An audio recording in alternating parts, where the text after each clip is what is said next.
All set. All set. Cool. All right. What I like to do is I like to have one of the players, do a recap at the start of every session of what happened, your thoughts, and how you remember things. It lets me get into the number one. It usually puts everyone in a better mindset of the player's point of view instead of just me narrating at you. And it lets me know what you may or may not remember from session to session, which will, keep me in line of what I may have to jog some memories or give you more information and whatnot. So, if anyone would like to volunteer, that would be great.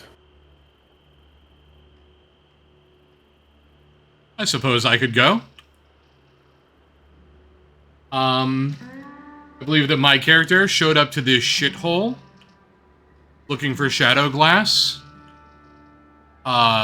Accidentally found his brother, who I was hoping never to see.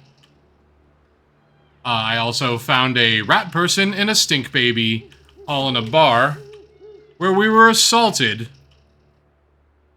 After being assaulted and dealing with them fairly, in my mind, we were blackmailed into working for the sheriff of Brackenvale in order to find someone I believe called the Gator Priest. And then as soon as we left the inn the next morning, we were attacked by zombies. And also, the zombies all had 6-inch pieces of shadow glass embedded in their bodies. I will correct one thing. I don't always correct things, but there was no mention of anybody named the Gator Priest. Well, I made that up then.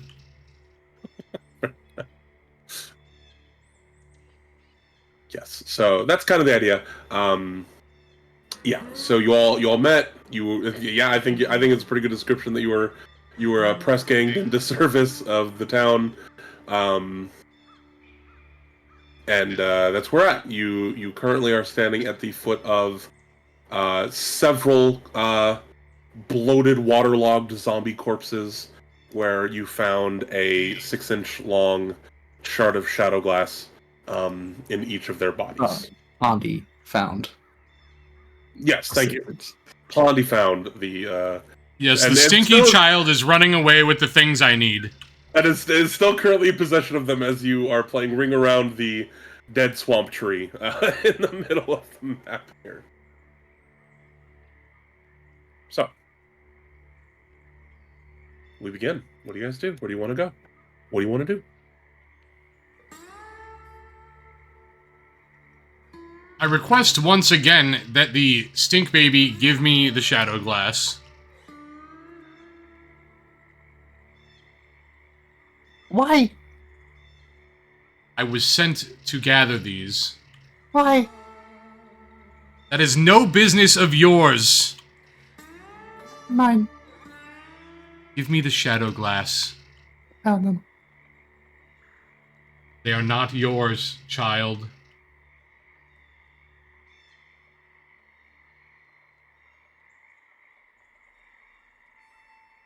I'm going over here. I love that body. We'll have my shadow glass, musk baby. Oh.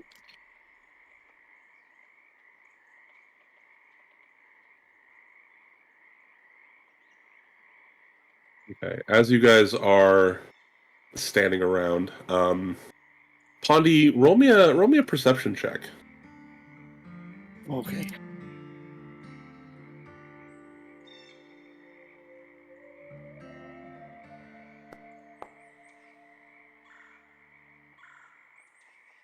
That's pretty good. You notice there's something swimming down in the water nearby you. Something pretty big. Which direction is it in? It's like right under you. It's just in the water. It's submerged. You can't see it. It's too murky. Pondy looks aghast and runs to the other side of the rat champion. Okay. hoping for protection, and points at the water with a scared face. Okay. It moves again, and it moves, and you see it moves very quickly, and it sort of jumps out of the water, and appearing behind you is this. Oh, wait, why is it missing hit points? Hold on. Yeah, who fucked up my beetle? Sorry, What it's the okay. hell?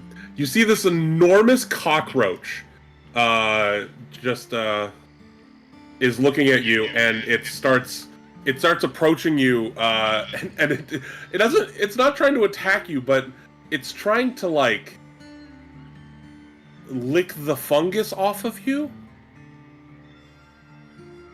Gross. That's me! No! Run to the other side now. Now I'm stuck No in a doubt bad spot, though. cockroaches love to eat shit. Zethug, my boy, there's no way to treat the servants. Just kind of pat him on the head. Did you ever name him, by the way? I name him Zethug. I named him right now. Is that what? Can you spell that for me? Zethug, but with two, like, Zethug and Bug. Zethug. Okay. Let me change. The world is doomed when there's giant swimming cockroaches, by the way. Or What's more doomed when there's a rat riding it? That didn't update. Here's a new one.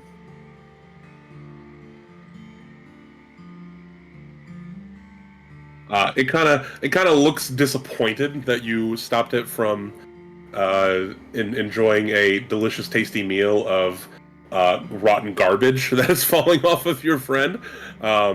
But it just kind of sits there and looks at you, kind of like expectantly. I just gesture towards one of the zombies that are like the corpses I imagine are still laying on the boardwalk. Okay. Can you let me know if you can? You should be able to move this token. This token should be under your full control. Okay.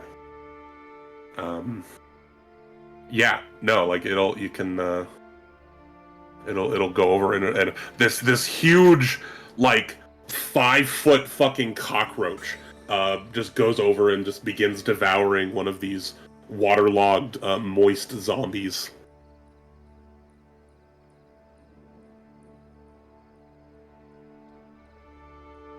Excellent. Just picture the ASMR for Oh atmosphere. god. Oh no, that's awful.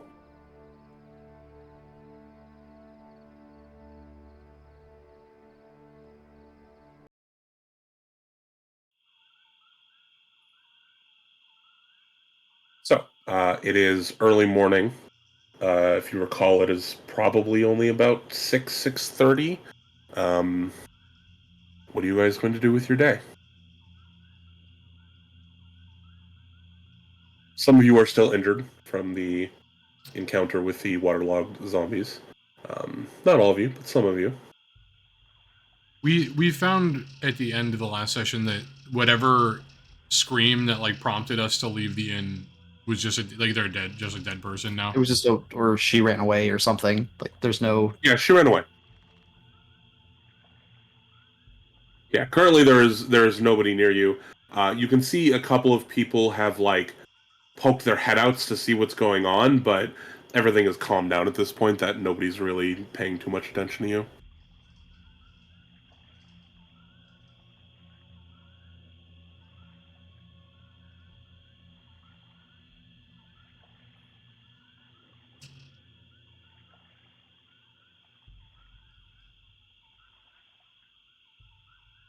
What was the sheriff's request of us specifically? Was it just to investigate the problems in the area?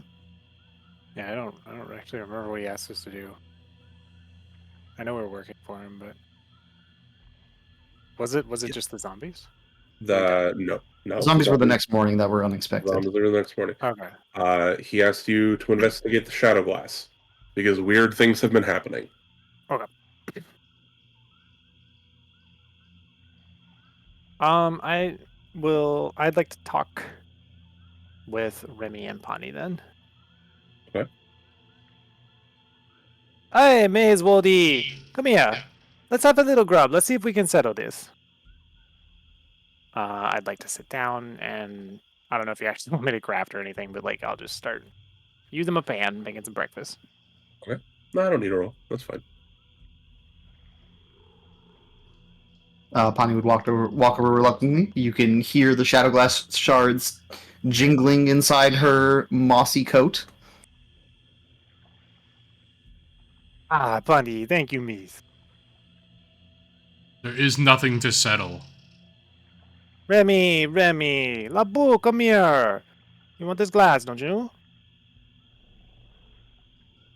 It has essentially stolen the glass from me. Louis. I know, but that's just a matter of perspective, eh, Remy? Come over here, let's see if we can't be civil about it. Pawnee looks at Remy with a big smile and says, Labu!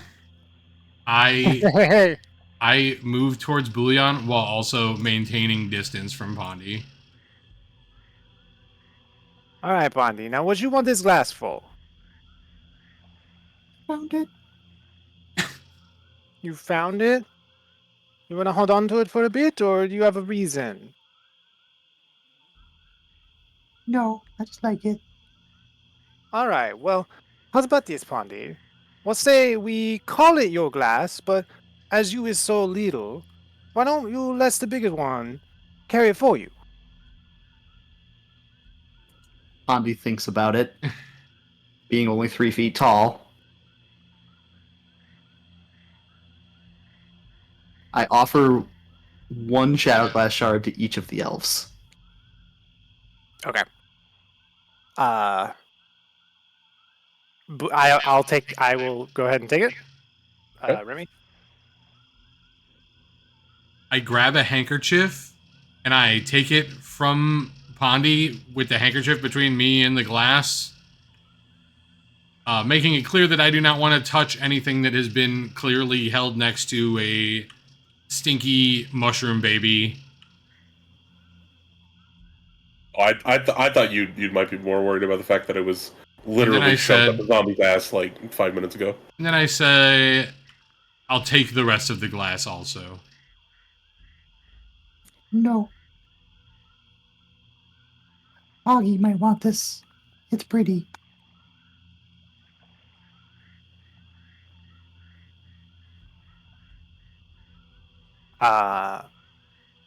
Hey, Boo, I know that's not what you wanted, but it's a little bit of progress, eh? Well, you say we wait for a bit and we'll talk to her again later. Fine. Alright, now how's about this breakfast? I promise is not of any of the zombies.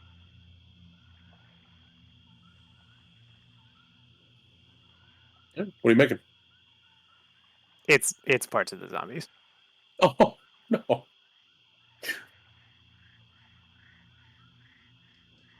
What are you making? You making sausage? What are you making with the zombies?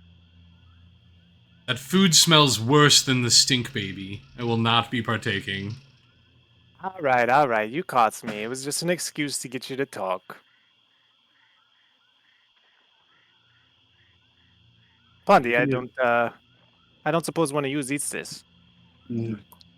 Pawnee just sinks her roots into the ground and chooses not to eat any food. Oh, okay. My bad. I dump it out into the swamp and put the fire up. All right, so Pondy still has 3 of the glass shards. Remy now has 2, I believe, and Bullion has 1. Do you want us to track these in inventory? Is this like a ID thing or? Uh, yeah, probably. Can we make a custom item? Yeah, I think you just Put make it an in there. just called Shadow Glass, right? Inventory. I assume you don't need any weight to it or anything. No, not at all.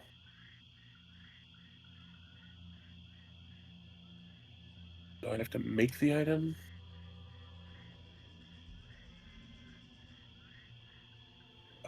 Physical items. Huh. I will create a treasure. And or do we each have to make it, or are you just making it? You'll I'll have to make add one. it to your inventory. Well, a treasure would be nice because it would sit in currency, right? Yeah. Yeah. All right. I'll put the price in here so you know what the actual price of one shard of shadow glass is.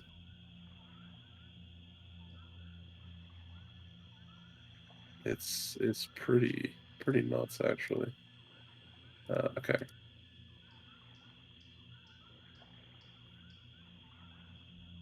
I'm just gonna pretend that my character, for all intents and purposes, does not actually know how much this is. That's It's still telescope parts to me.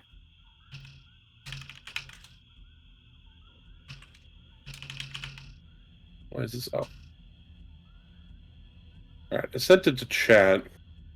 I don't know if you guys are able to find it. I do. I see it. Yeah. I don't know how to.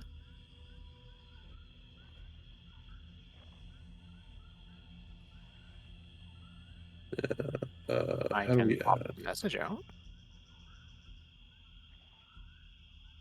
Can I?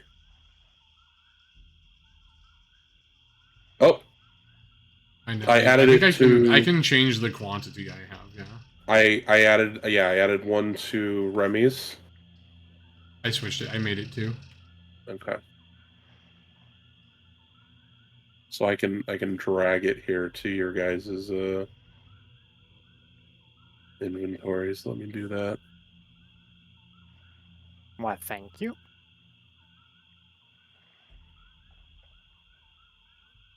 Remy's got Pondy's got 3, and These have bulk assigned to them right now. Is that? oh, they shouldn't. That must be wrong. I don't know why there's bulk assigned to it. Oh no, that's light bulk. Oh, so that's saying like it doesn't like actually weigh anything. Let me just change it to negligible. 1 second. Negligible. There we go. I updated it.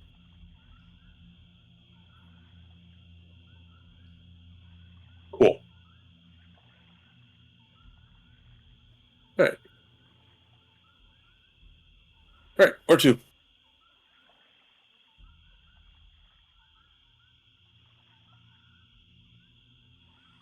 Where do we want to go? Well, Pondy wants to go off into the swamp to go find her master with the white furred knight that she was looking for. But is also listening to what other people are trying to do because we are supposed to be helping the town right now. True.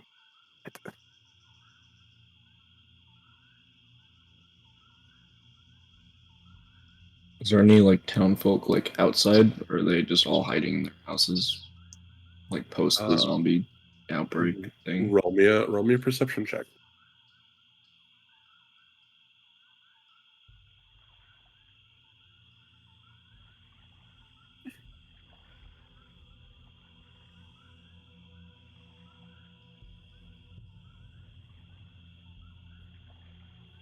Sorry, where was the roll? I forgot. So your Where it's character been with the sheet, and then under the AC is perception. See the little dice there.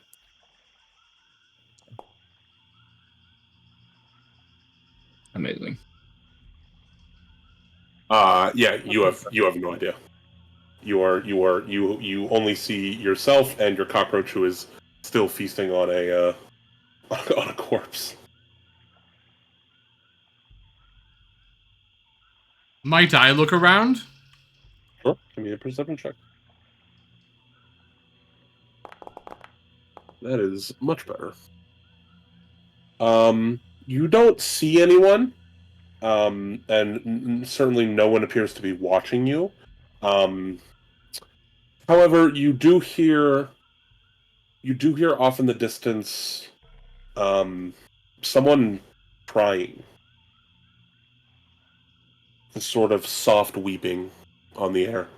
Okay. Well, noticing that everyone is looking around, Bonnie's going to go to the center of this center, and I'm going to cast a root reading. And that will root. I'll know if there's any medium to large creatures, or if there's any medium large creatures that have passed through the area recently. So we'll know if there's anyone hiding here or close by. Okay, so that's your 30-foot radius. That's the 30-foot radius. Yep. Okay. There are medium or larger creatures in the area. There are 2 of them.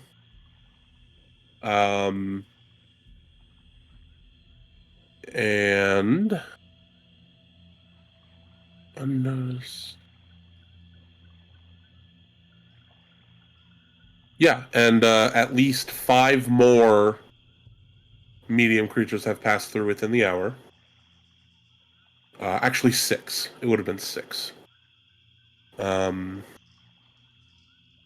Yeah, that's what you get. You want to do anything else with that?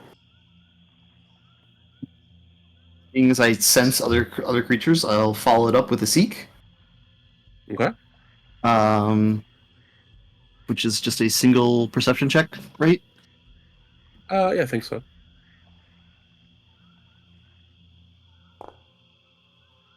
Cool. Well, one of them's right next to you, and the other one is over there by the bridge. Which bridge? The northern bridge or the southern bridge? Oh. Oh, there's no one here then. I believe that Stink Baby is communing with nothing. Bowie, do you hear that? Stink Baby got the information Stink Baby was looking for. I don't know nothing about no stink baby, but she's looking at us kind of funny. No, the You okay over there, crying. buddy? Can you hear that? Oh yeah. What you crying about? Don't know who it is, Bowie. Oh. So no, you don't find any. You don't sense any unhidden or unnoticed things within the radius. When I hear, like, am I hearing this north or south of me? It is coming from south. I was gonna ping it, but I was like, you probably can't see the Yeah, ping. yeah. So So, Bowie, I think it came from down here, and I will walk down. okay. Oh. My ear's a little banged up from that fight. What you hear, brother? I heard someone crying. Yeah, you're going the right direction. It's getting louder. Oh, I think I switched my...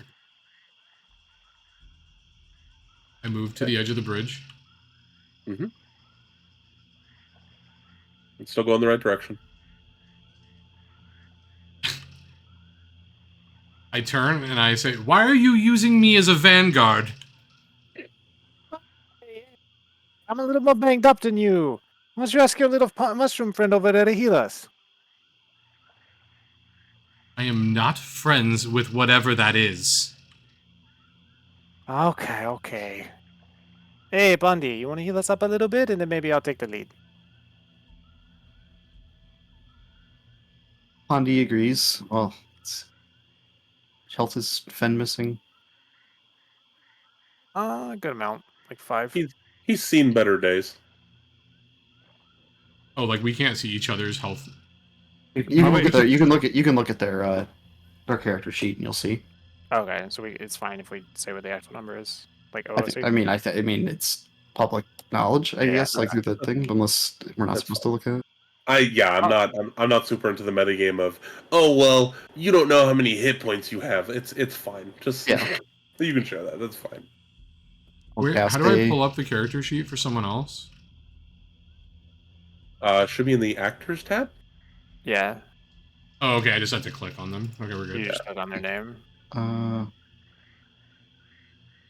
Cast an AoE heal, which will take all my action points, but we're not in combat, so that shouldn't really matter. Yeah. Everyone has so many spells. All right, you can all apply that healing. To you target yourself and then click the right heal. Yep, there we go. Oh, I think I just heal. Oh no, we're good. I think you were full health anyway, so it didn't matter. No, I wasn't. But I thought I had Bowie targeted, so that's why I was. All right, I remembered how to target myself, and I feel very accomplished. Are we operating with the assumption that like he's just not targeting me, or should I just like step back while he does like? It's a 30-foot. It's a healing? 30-foot AoE heal, so you were in it. Like I don't know if the Like the circle. If you see the circle, like I'm- I it like was placed the there. like negative healing thing where I Yeah, count as an undead. No, I'm fine with you having been out of it. That's fine. Okay. It'll only really matter when we're in combat. I Oh, assume I you get steer what you're clear saying. So otherwise. he has the classic RPG undead get hurt by healing. Hit bug. Okay. Yeah. Ah, as many tanks, Pondy. I pet Pondy on the head and immediately regret it and wipe it off on my shirt. Pondy All just right, let's go smiles. check this out.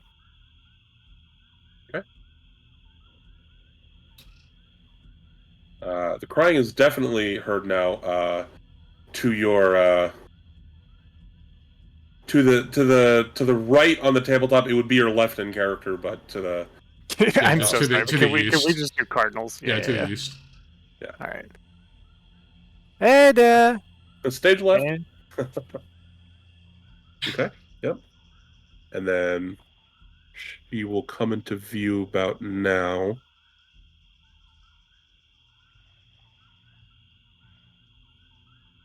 I don't see anybody. Anybody out there? Oh, Remy, I think I see her. She's looking a little strange, though. There is a pale woman, kneeling down into the muck, wearing a black, almost ball gown dress with a veil, just quietly sobbing to herself. Long raven black hair,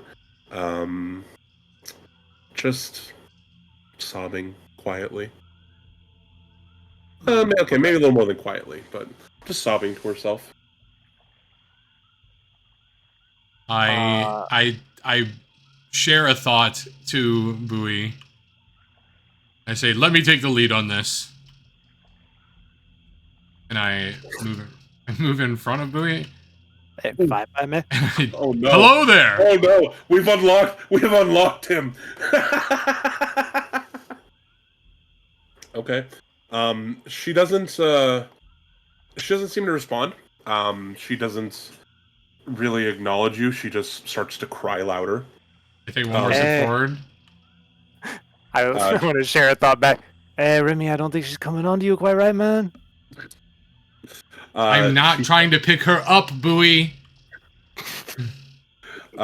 You can hear she starts mumbling. She's like talking to herself. She starts talking.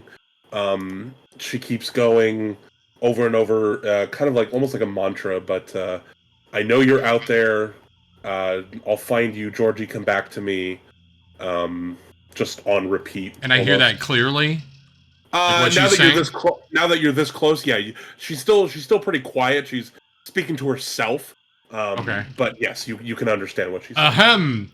Crazy mumbling lady, might I interest you in a walking poop monster? I just point at Pondy. give Remy a look that I am not a poop monster. Fuck. What do I even have you roll? Diplomacy? Yeah, make a roll. It's gonna be real hard, but sure, you're trying to Let's get her find out. attention. What is this under? Proficiencies? Is that what it is? Yeah. Yeah, sorry, but 12 is not enough to garner her attention with that. So she's still just going through her thing. She kind of moves around like a little bit. She's like slowly like almost crawling through the muck. Oh. So what she's on is not a landmass. That's like a muck field. No, it is sort of it's just very muddy, very mucky. And she's down in it. Yeah. Like it's like if you were to put your full weight on it, you could probably go like ankle deep, depending on how heavy you are. Oh. So she's probably got probably a couple inches in, moving around. Can I share a thought? I'm going to share thoughts. Yeah, that's fine. And I'm gonna tell Remy, "Hey, Remy, you gotta be a little nice to Pondy. Don't forget she's still got some of your glass. Why don't you let me take a try at this?" Uh, I And then first, before you just Okay. make the decision for me, I say I Okay. don't, in my mind, I say I don't have to be nice to whatever that is. That is not a real thing. You can do whatever you'd like, Bowie. Right. I politely go past him, and I want to try to get her attention. Okay. Oi, miss! What's got you so sad out here? Okay. Give me a diplomacy check. Ooh, diplomacy. Let's go. Oh, Jesus. oh no. You speak. Negative Riz. You, you speak, and she stops, and she looks back, and she just starts screaming at you. Just this banshee screeching, just at the top of her lungs, just starts absolutely going apeshit on you. I don't She even doesn't. bother. I don't even bother to share thoughts. I just turn around and look at Rumi and put a hand on his shoulder. Never mind. She's your type. Oh my god. Yeah. Now she's just screaming on repeat. I like grab Bowie and like swap places with him. Like I like grab him and like spin around him so we're in like the opposite spot. Uh-huh. Ma'am, I beseech you to stop that screeching. You could try another diplomacy check. It's going to be real hard. The DC's like 20 something. 23. Wow, that's actually the exact number I had in my head. Holy shit, Cinematic. that's crazy. Okay, she stopped screaming, and now she's just kind of staring at you. She's no longer mumbling, but like she looks like she's about to start crying again. But she's just pretty much dead staring you. Ma'am, please don't cry. Tell us what is wrong. She kind of tilts her head at you for a moment, as if she heard what you said, and then she turns back around and she starts mumbling the same thing to herself again.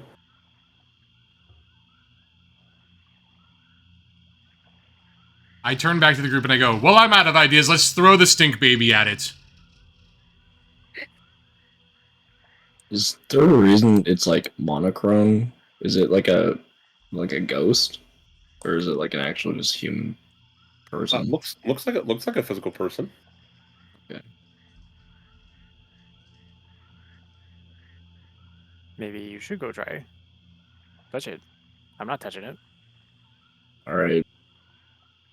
Seeing that we're like not really getting anywhere, I'll just climb into the muck. Okay. Probably sink like several inches in because my armor is just gonna hold me. Oh yeah, you're at least you're 3 inches deep in the muck, which is like probably up to close to your ankles, probably. I'll just like kind of just walk up to her and kind of like trudge through the mud and just kind of place my hand on her shoulder and just like shake her until she starts making noise. We're gonna go with the shake strategy. Got it. Roll me an intimidation check.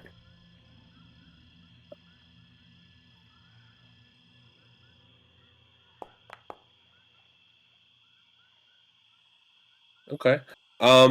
It's a scary number.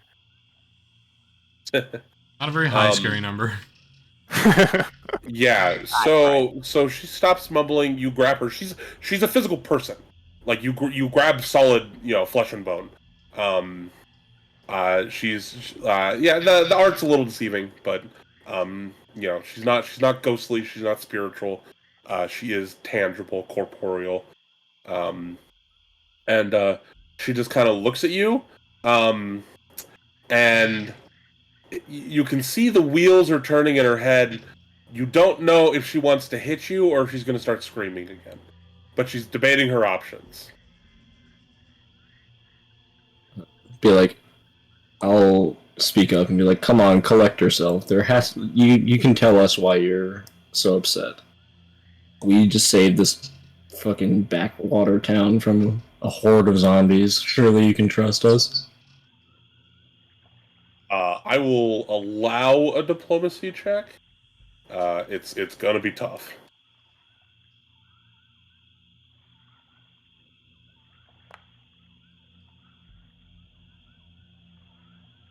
Um, she looks at you and she goes, "No, my Georgie, he's still out there.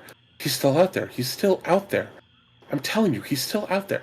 And she begins crawling through the muck once again. Um, you guys, hear off in the distance, someone from back here in these houses calls out to you and says, "Y'all don't know who D is? Y'all knew?" Hey, who's that? Who there?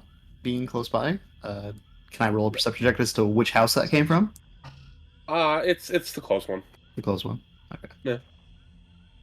There's a person sitting in the window.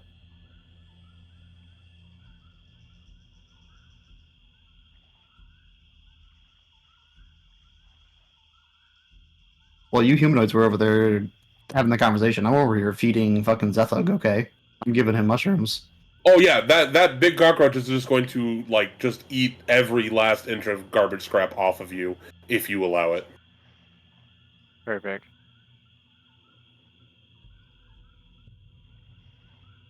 So, anyone going to respond to the person?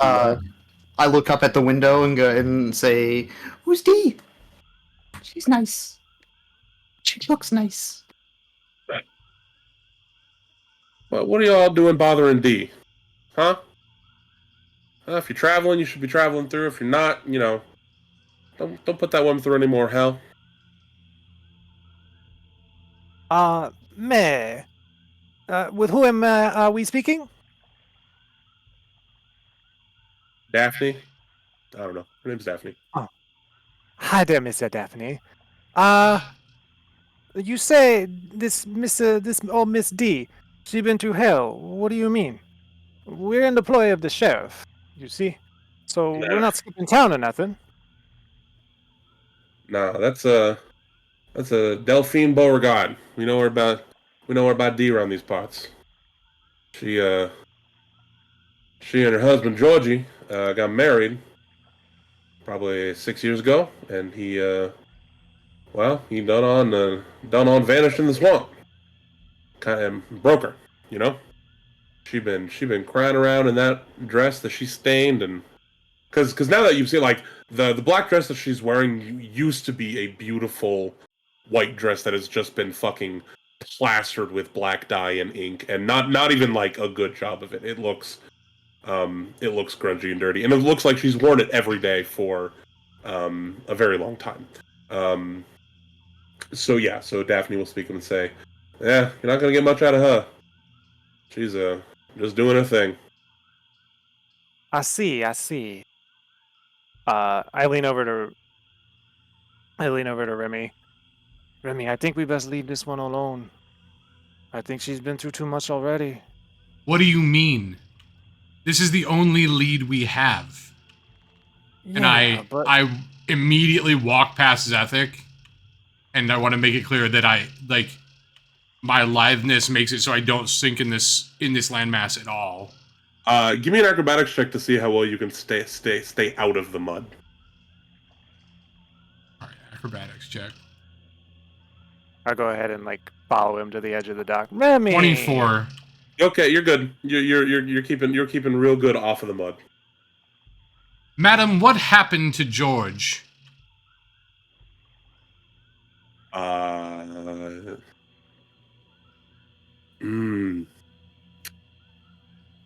Yeah, she still doesn't really want to talk to you. But I rolled a 23 diplomacy. We're friends now.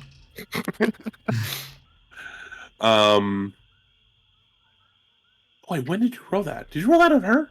That was to get her to stop Yeah. screaming at Finn. Yeah. Oh yeah, you're right. Okay. Okay.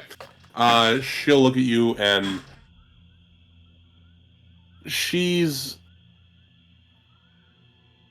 it's weird because it's as if she's talking to you, but also that she's not talking to you at the same time. And she goes, my Georgie went down to the swamp. He never returned to me. My Georgie, but I know he's out there. He's not dead. He's a strong man, that Georgie. Georgie's still out there. He's been surviving. He's coming back to me. He's coming back to me. I know he's coming back to me. And that's kind of all she says. Bondi just wanders by everyone, Mm-hmm. her little status, walks up to D, and takes out a Shadow Glass Shard, puts it in front of her, and asks her if she recognizes what it is. She looks at it and doesn't seem to register it and goes back to her ramblings. Madam, why did George enter the swamp? She keeps giving the same thing.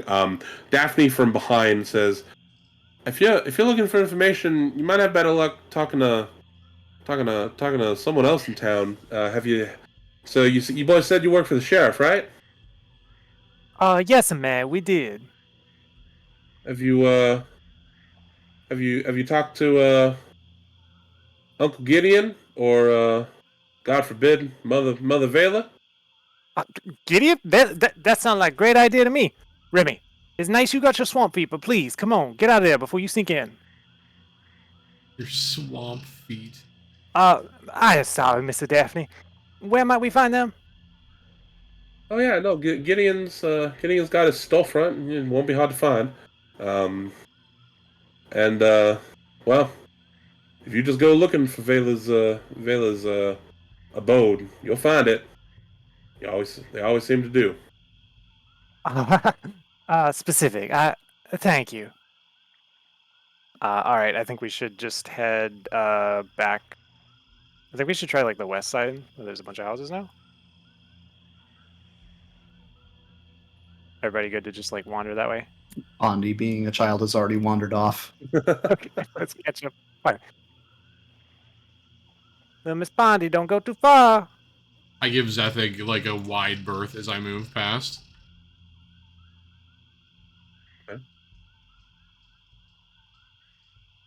I'm so sorry. What were their names again? Uncle Gideon Okay. and Mother Vela, Veyla. Mother Vela, okay. Alright. As we're wandering around, I kind of just like cup my hands together. Uncle Giddy! Mama Vela! Where you at? Roll me a perception check.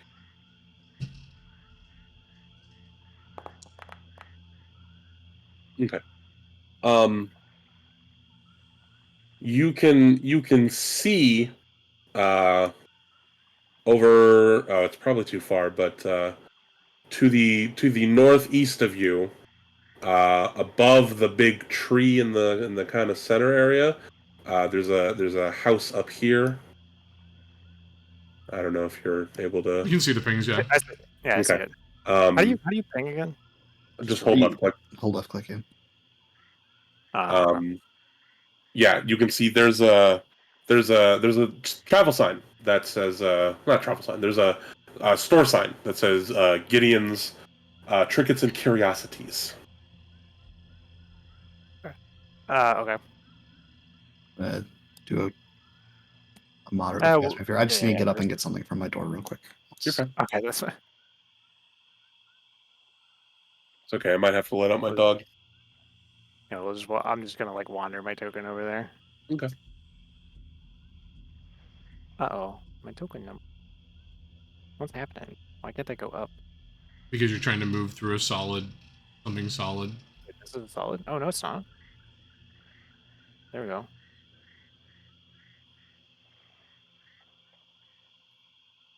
One second, guys. Sorry, I need to check on my dog and see if she ate and let her out. Yep. Okay. Do you want us to stop in front of the house, or...? I think he's gone. Uh-oh. Uh-oh, the DM's gone. No rules!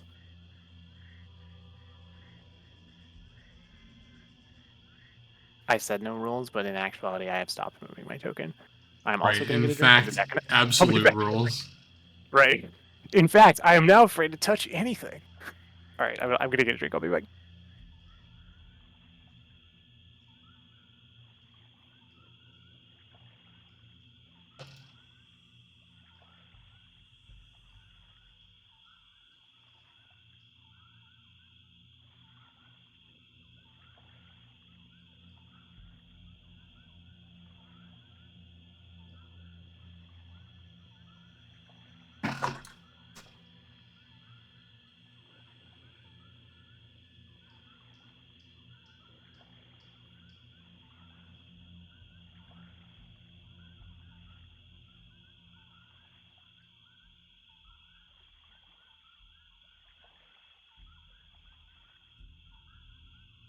All right, false alarm. My dog is a strange one.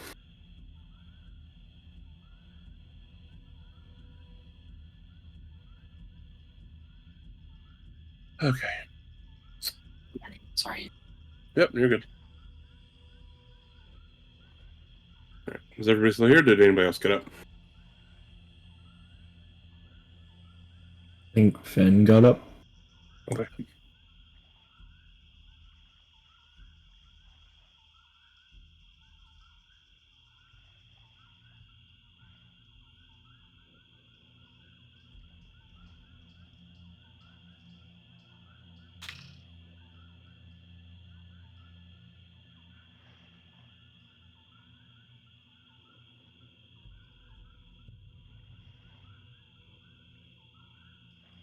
Fucking love Pat's Pondy voice. Is like my favorite thing.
lost poor Finn.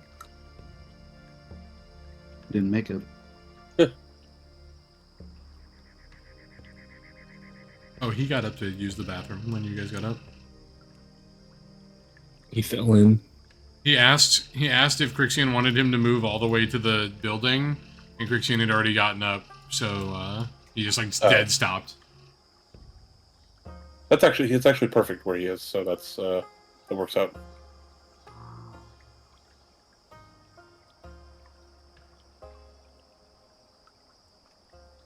While we're waiting for him, we can do this. Zethug.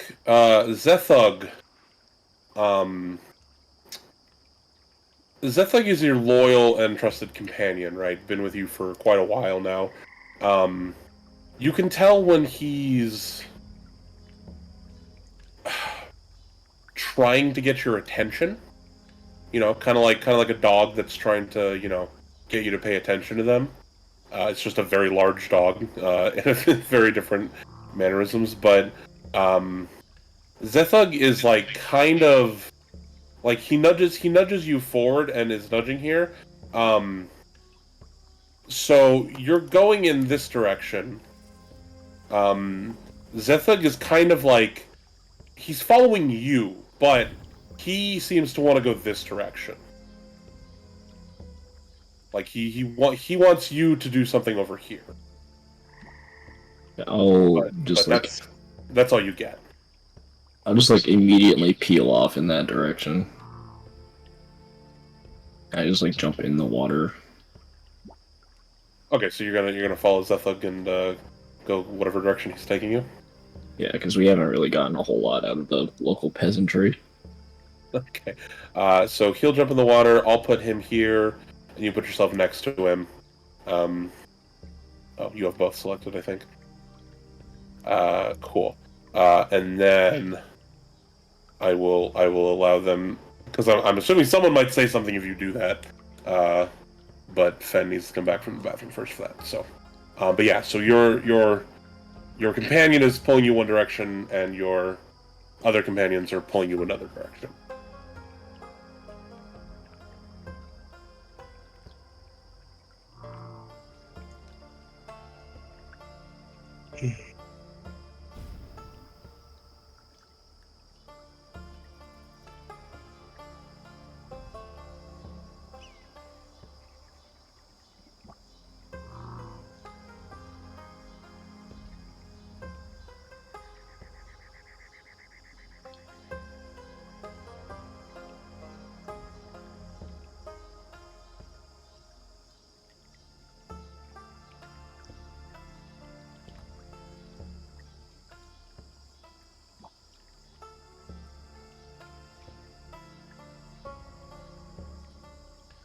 Can I tell like exactly how far he's like tugging me toward? Or No.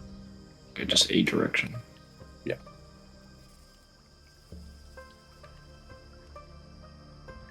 Can I see if he's looking like at a location, or is he just looking in a direction as well? He's just looking in the direction that I pinged. Okay. Yeah, unfortunately, you're not able to get more than that. He is but a simple 6-foot cockroach.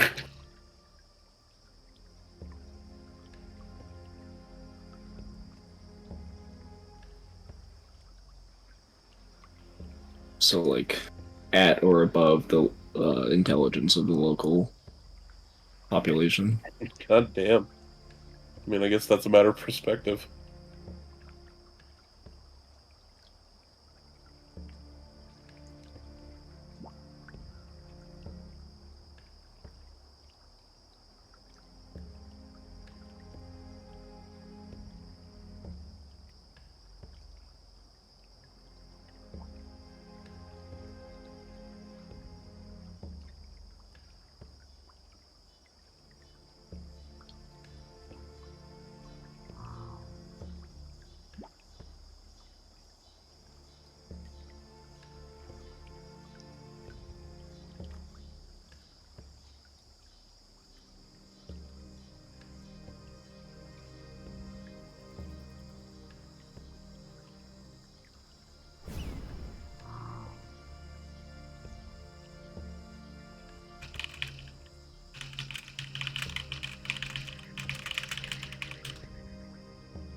Miss Fen. Me too.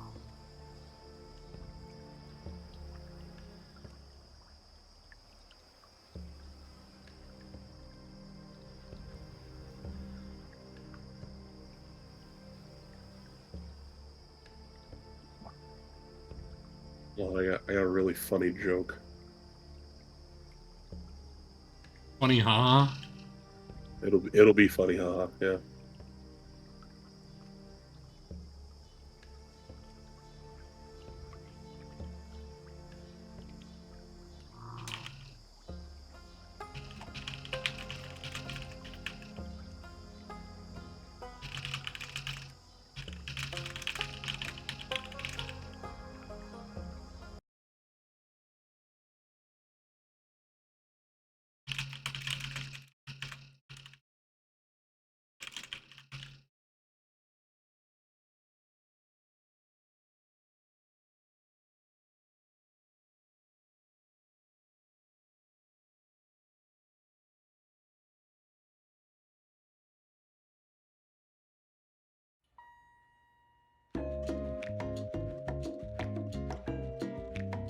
All right, nice.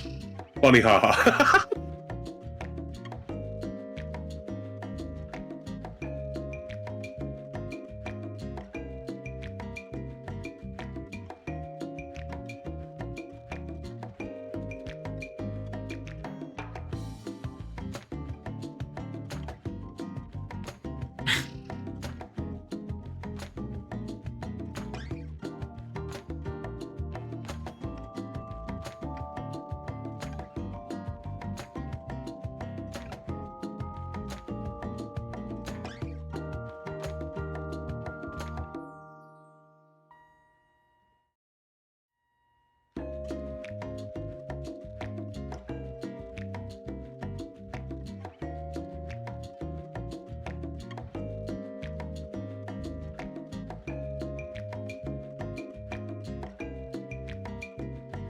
Well, maybe while you nonchalantly slow elves, Pondy runs ahead and wants to go speak with that big tree over there.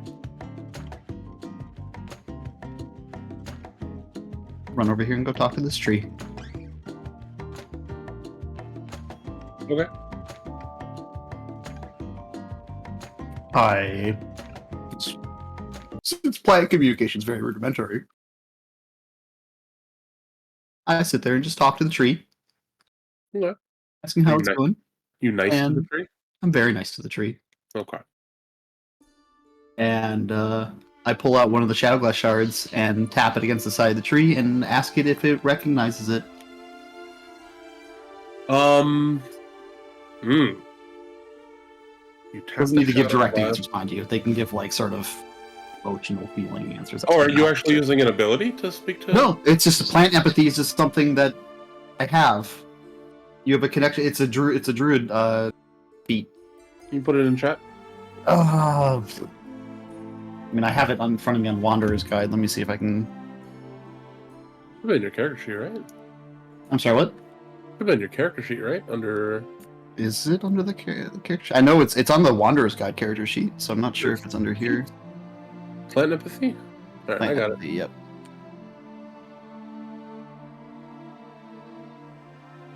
Might have forgotten to put it on the force it on the sheet, but yeah, no, there it is. Oh.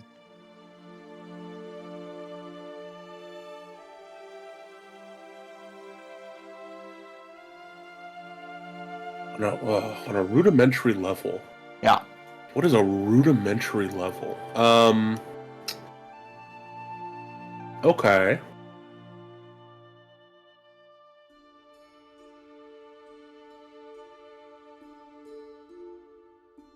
You're okay. You're okay, Finn. Oh gosh. Okay. Sorry. Let me think about this a second. Because so you get feelings and emotions. You don't get. Yeah, they don't like talk to you with Yes. words, and you can make like the guides that are like the skill is like you can use like diplomacy checks, but Yeah. if there's a reason for the tree to need to be persuaded, I guess. The tree fucking hates you. Okay.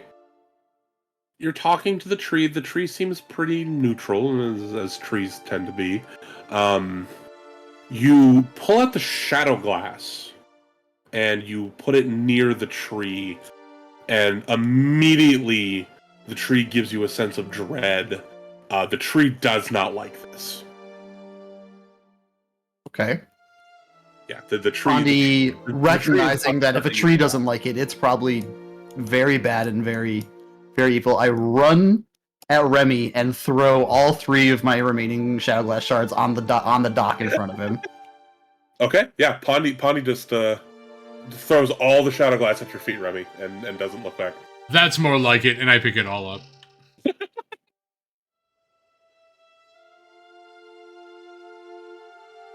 Take them out of my inventory. I'll adjust mine too. Leave the slot in case I acquire more, but it's set to 0 now. All right, Fen, are you back? Or are you still dealing? No, I'm back. Okay, cool. I just want to make sure everything good. Yeah. Cool. Okay, so you were headed in this direction, while Zethug and Zethic hop off of the path and start heading this direction. So, is there anything you want to do or say, as the party seems to be splitting for some reason? Like me personally, I think I'm good. I'll just keep following Remy. Okay, so you guys are just gonna split? Yeah, for a bit.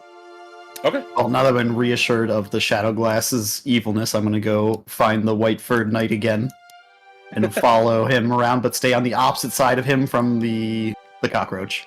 Okay, so Remy and Billion are going to Gideon's, and Zethic and Pondi are going to follow Zethug to a different part of this area. Okay.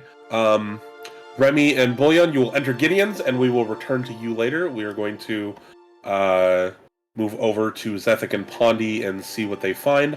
Yeah, Zethic is going to pull you all the way to this house. Do you mind if I just move my character like into the area so that it shows, so I can show it on stream? Totally fine. I'll move back once this. You're good. Good.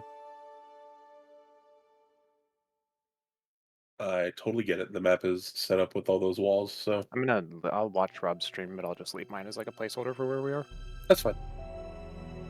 Yeah, Your big cockroach Zethug is sitting here, and he starts like scratching at the ground. It seems that this place is what he wanted you to see.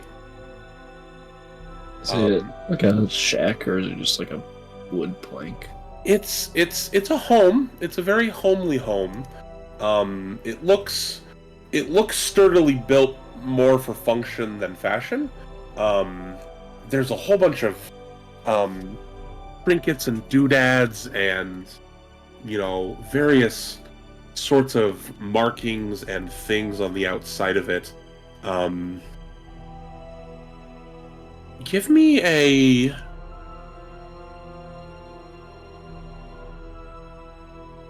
Let me look at your proficiencies. Ooh, give me an occultism check. Both of us are just him. You can roll me one if you want to as well, Bonnie. I just don't think you're trained in it. You might be, but I don't have any. I don't think so. Nope, I'm untrained. you can still make a roll. It's fine. Yeah, that went about as well as I thought it would. No, Zethic, this is a lot of this is familiar to you. It reminds you of home. Not exactly, but like whoever lives here has got. You can see that a lot of these markings and trinkets and things are like protections and just very supernaturally charged things. And it's just the energy you are feeling with that roll is real unnerving. Even to you, it's a little unnerving. Okay. Is it like a shop or is it just someone's house? It just looks like a home. There's no signage. It looks like you can see through the frosted windows that there's like a fire or a light source of some kind inside. But no, there's no shop. There's no signs. It's just a home. I'll just like pet Zethug. Good work, my boy. As soon as you found something interesting in this dull town. Okay. And just walk up and knock on the door. You walk up to knock on the door, and before your knuckles can rasp wood,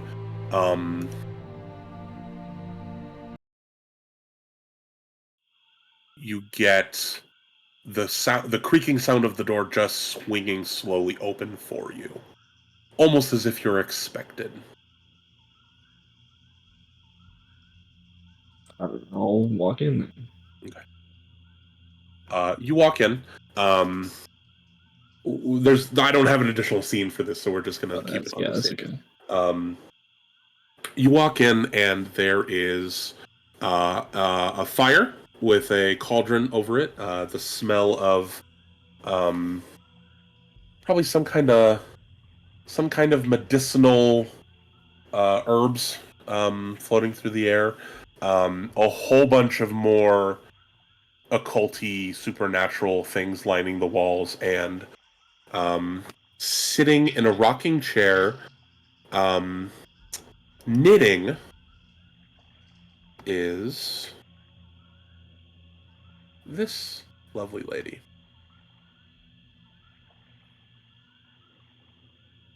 There is a very old, very unnerving woman knitting something in a chair, and she goes, "Took you long enough, Zephic?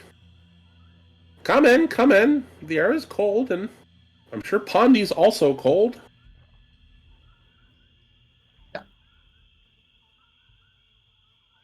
I'm just like slowly walk around, just kind of like like a kid in a candy store, like eyes filled with wonder, like looking around at all the things she has.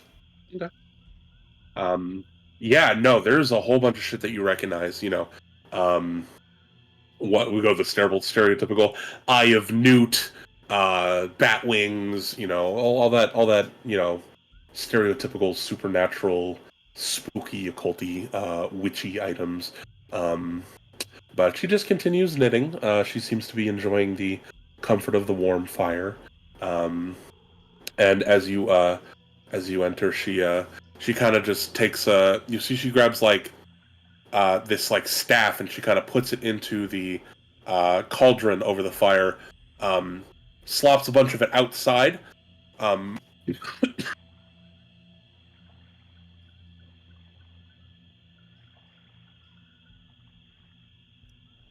oh, excuse me, my cough drop.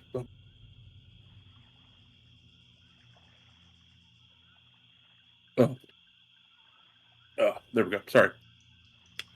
Um, Slops a bunch of that outside for your companion, and the door shuts.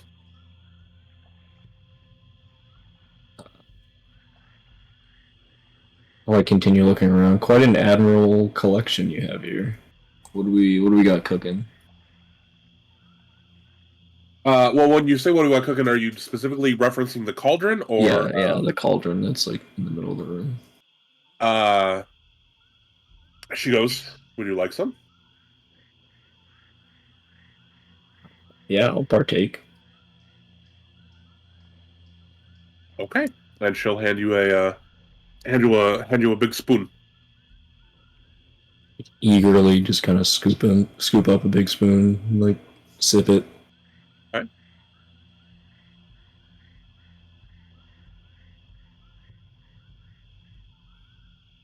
Pondy's wandering around the room looking at all of the strange ingredients and bits and bobs from around the swamp, trying to get a lay of the type of magics at work here. Yeah. Let's see, Pondy. You don't have occultism. What do you have though? You have. Do you have religion? Well, it's untrained, but I have a trains in nature, uh, intimidation. You can be nature check.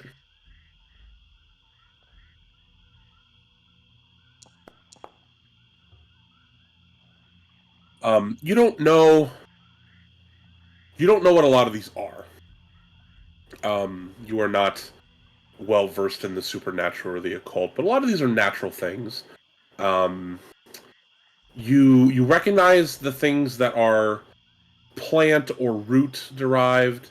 Um, you don't know their purposes um, or or really what they do or what they're for. Um, but you recognize a lot of these things. A lot of these things that you've seen in Augie's home as well. Um, so Zethic, roll me.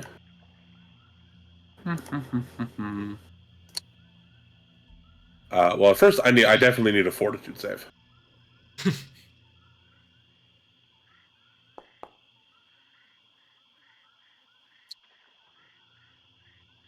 Okay. Um, you managed to not vomit up everything that's been in your stomach for the past 3 days because this concoction is the only way I can describe it is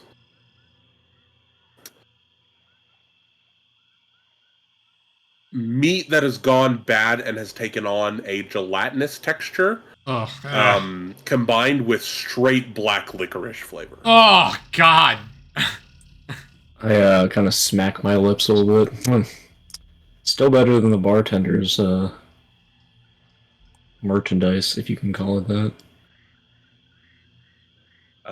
She just kind of raises her eyebrow and goes, strong stomach. Well, let's get this over with. You know that you need to follow those elves, right? Must I? They seem to be of the local peasantry as much as everyone else. But I know that that one is important, as my notes say. I'm Oh, gonna well. start flipping through my notebook full of my mother's various rituals. Mhm. She goes, well, they're all important. Everyone. Remy, Sheriff, D, um, you know, Bullion and Bullion, Remy, and Pondy, they all have their parts to play, and it wouldn't hurt for you to be a little nicer to them. But no, I get it. V's ethic, first of his line, blah blah blah. You know, I know where you're at, and I know where you're going. Then I Just suppose you also know why we're attached to this town still. yep, I know that. You wouldn't happen to also know what the source of the objects we're looking for would be? I know that. Pondi, horrifically bored with the slowness of this conversation, walks up to the cauldron in the middle of the room with an arm raised, about to put a mushroom inside of it. Okay. Yeah, no, she'll let you put a mushroom in it. Drops one of her mushrooms from her mossy cloak into the pot, and stands there with a big smile on her face and her hands in the air. Uh, Mother Vela will just lean over, pat you on the head, and say, "Thank you, dear."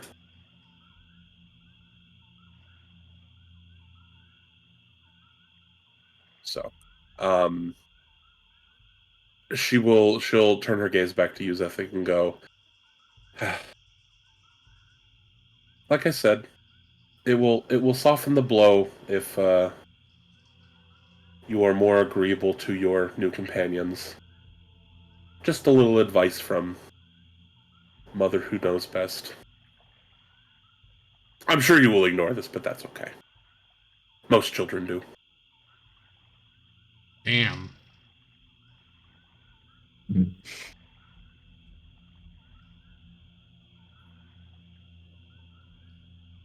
Well, perhaps we can arrange a transaction that will. I will agree to be more, well, agreeable to the locals if you will help us on our charge. Oh, I'm not in the business of buying or selling anything. That was just friendly advice.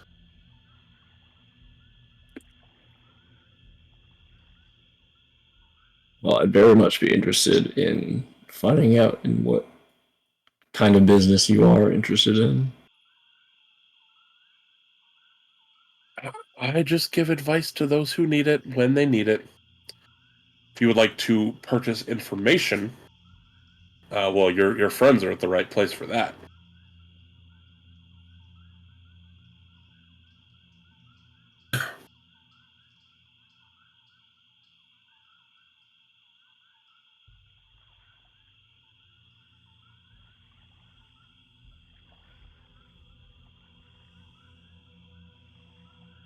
She's just smiling at you. Hmm.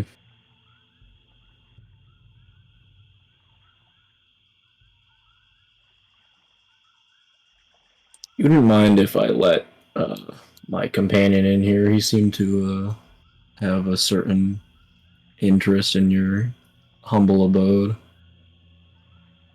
Curious no, on exactly what he was so interested in. well, cockroaches go apeshit for the garbage stew. Ugh. I'll do it. Well, thanks for the stew. I suppose I'll go rejoin the elf twins.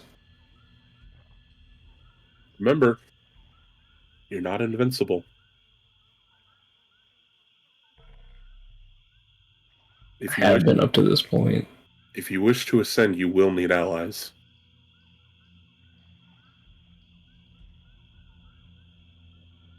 I suppose royalty does need its servants. And maybe a little humbling along the way, but that's for you to find out. Anyways, have fun. Enjoy the stew, and enjoy the stew.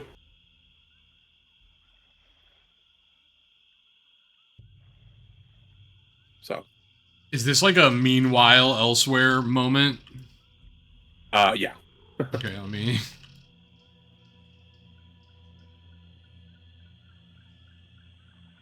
Yeah. So, you walk out of um, Mother Vela's home, and we are going to return to Remy and Bullion, who have just walked into Gideon's. Oh, I thought. Oh, it's so nice to have air without that little musk baby. I thought I had gone nose blind. Ah, yeah. It's a true smell of the bayou coming back to you, eh? Yes, the true home sense of stink. No. You open the door. There's a jingle as you walk in, and you are greeted by this smiling face. Oh, hello. A thin, gaunt-looking man with a wicked-looking smile, dressed very sharply, will greet you as you open the door. Hello, travelers! Welcome to Gideon's. What might be your names? I share thoughts with Bullion. I say maybe it's best to not immediately give our real names. Yeah. Meh. This guy is making me feel like he's got a little bit of that, a little bit of that gris. That is not an exaggeration. That is exactly what he looks like. I say, hello, my name is Abraham, and this is my brother. Brabraham. Sir. Share thoughts. Not great. Not great, Bowie. What you want me to do? Look, you see the man?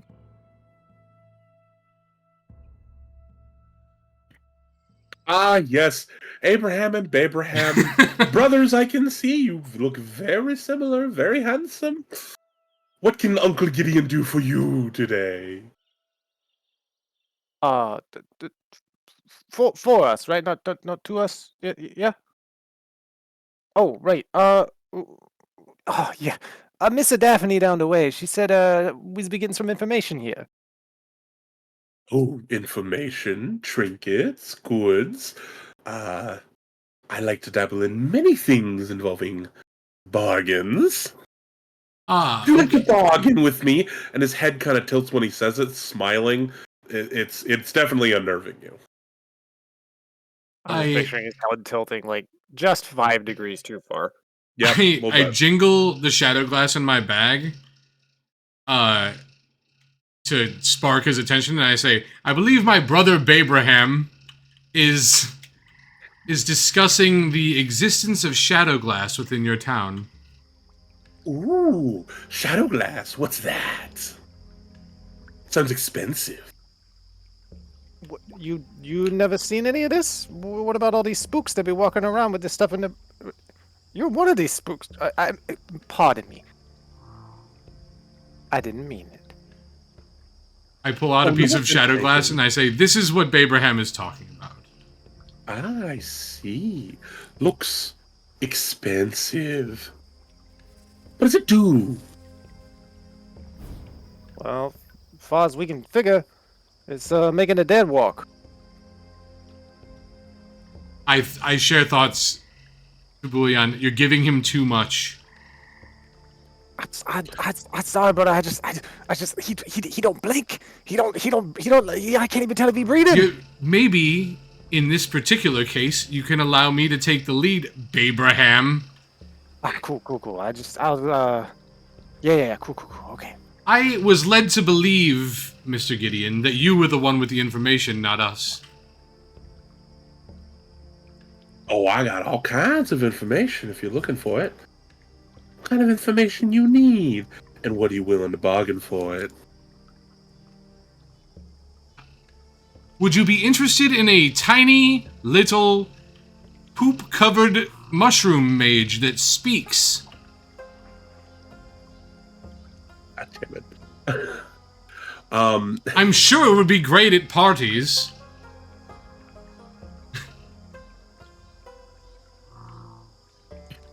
Oh, man. He kind of looks at you and goes, well, now that sounds like you're trying to bargain with another person, and that's not something that I'm... Calling it a person is very kind of you. Oh, but them Leshy really is... They really is people, isn't they? If and you know how they're made. How do you know about it being a Leshy? I'd like to share thoughts with Remy and be like, He just smiles at you. okay.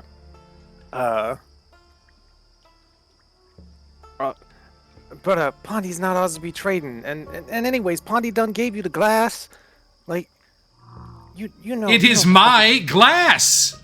I understand, but Pondy be on our side, and who knows what this guy's gonna do with her? Talking about how she made.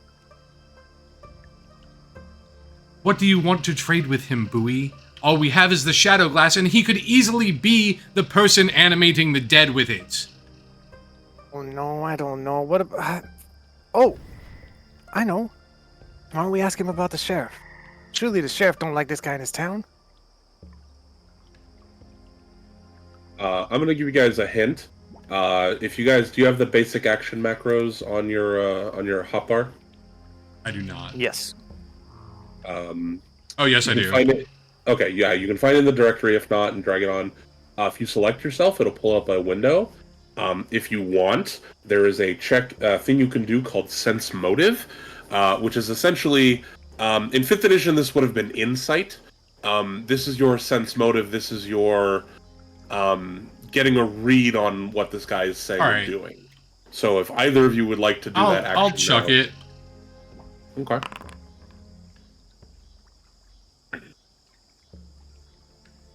Okay. The information you gathered, because this is a secret roll, the information you gathered from your check is that the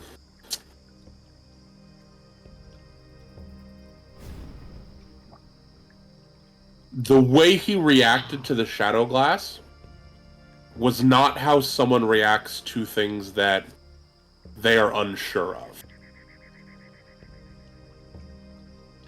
You're pretty sure he has seen or knows what shadow glass is. We cannot trust him, Bowie. Well, you figure he knows what the glass is? For sure. It's really the only thing of value that we have to barter with. But we cannot trust him with it. That's true, that's true. Maybe we can trick him into telling us more about it. Sir, what would you say is the going rate of information for one of these silly pieces of purple glass? Oh, wow. Let me see. Can I get a closer look at that shining piece of obsidian that you got in your hand? I have Bowie get his piece of shadow glass out. Okay. I hold it out to him, but I don't hand it to him. Be looking, don't be touching. Oh, of course. That would break decorum. He's gonna look at it and he's gonna go, well, if you were looking to sell me such a fine object, it would be probably worth in the I don't know, I think I'd be willing to part with 50 gold shillings.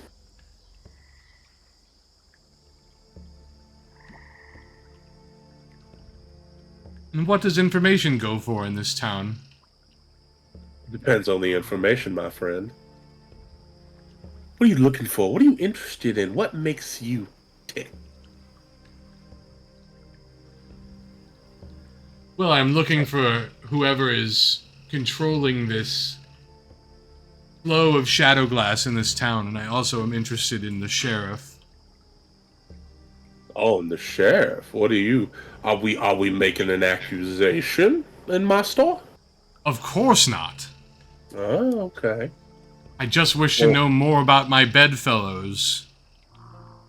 Oh, what you do in your bedtime is none of my business, sir. But you know, we very accommodating in this town. More power to you. I'm glad None that of this is that, a very well. sex-positive town. Remy. It's none of that, sir. We's in the humble employ of the sheriff for a time. Can you just answer our questions? Oh, my friend, every question comes at a price. I thought, share to Bowie, he's offering us not even a fifth of the cost of a piece of shadow glass of this quality. Oh yeah, he's hard lowballing you. You know that, yeah. Wait, 1/5. I start counting on my fingers, visibly in front of him, but I'm not saying Stop anything. that, Bowie! Sorry, that's low, right? It is very low. Oh, he's trying to cheat us. I knew this guy was a spook. He's got that gris, man. I'm telling you. Oh, I tell you what, we got a good bit of gold between us. Maybe not the glass, but maybe if he just knows something, he'll be willing to take a couple coins. It's just words, right?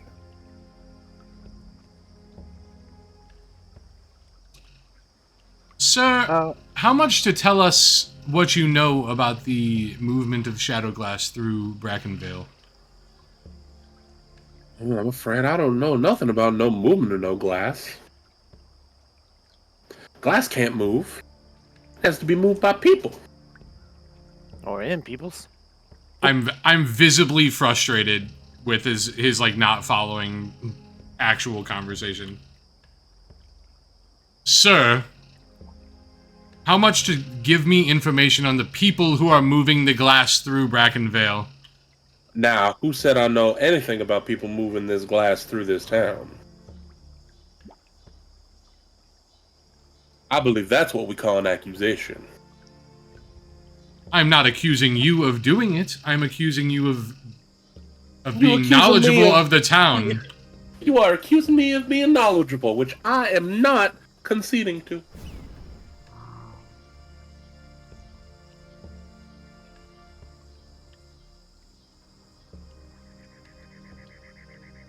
At this point, Zethik and Pondi will have made it to Gideon's shop. As you guys enter, Gideon will look past Remy and Bouillon and go, "Ah, I see our final guests have arrived. Welcome. What can I do for you?"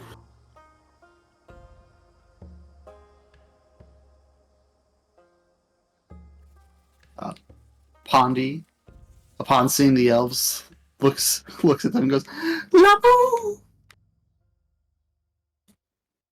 This is And then the stink baby that I offered you. Ah, so indeed I was right. You were trying to pawn off this little poor Leshy. And what did this poor little old Leshy do to you? She looks very It agreeable. assaulted my senses. Oh, I think maybe that's your senses problem.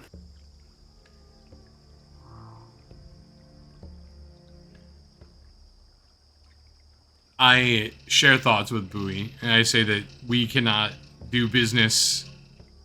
We cannot do business with this man. He is incapable of being trusted. Bowie's thoughts are just the words "shoot him" on repeat. Jesus. Pondi looking around the shop, much like she was looking around the other residents' home, looking at the things on the wall, noticing there are some strange things in the background. Give me a perception check. Oh, the everyone best can- perception checks. Oh, okay, Oh, maybe no. not. Okay, everyone can give me one who is in this shop. by the way. Jesus, man. Guy's perception okay. check is I am a stink baby. No, I rolled a yeah. 20. I rolled the opposite of what. Yep, I you rolled. did the exact opposite. Yep. Okay. Remy, you notice behind the counter, you do see a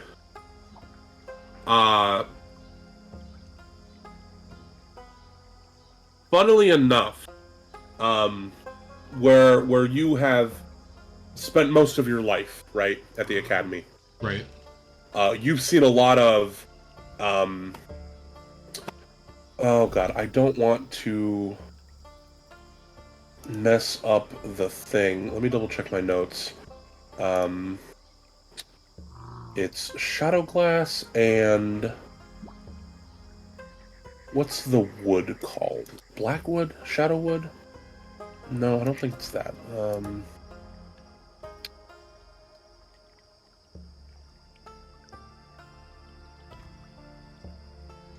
Black Timber. Black Timber. There is a sort of little lockbox made of black timber, gilded in like silver, you know, or ornamentations and filigree of silver. And it looks to be about 6.5, 7 inches long, probably about 4 inches wide, about the same tall. This little box, this ornate box that is kind of tucked away behind the counter.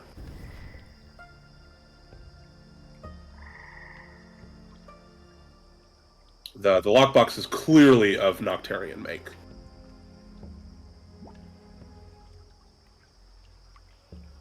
Bowie, there's something very sinister about this man. What part of that didn't you figure? With I the don't glowing mean in the eyes? fact that he doesn't blink or is constantly smiling. Be more specific. He then. has Noctarian goods in his shop. but has claimed to not understand Shadow Glass. He's lying to us.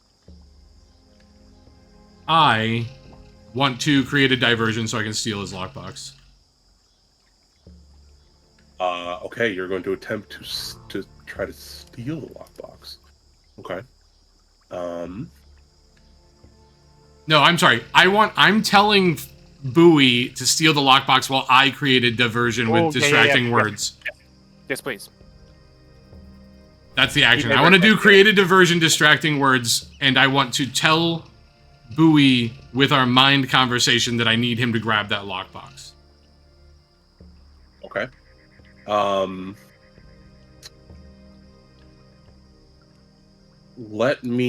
Give me first before you make the distraction. Go ahead and roll me. I'll let you use occultism for this. Give me an occultism check. 11.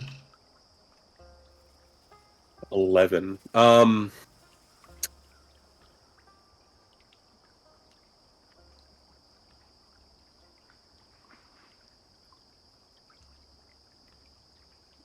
Just as you are thinking about this,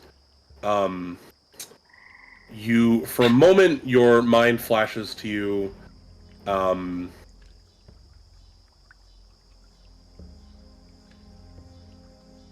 how do Noctarians protect things that they want to protect?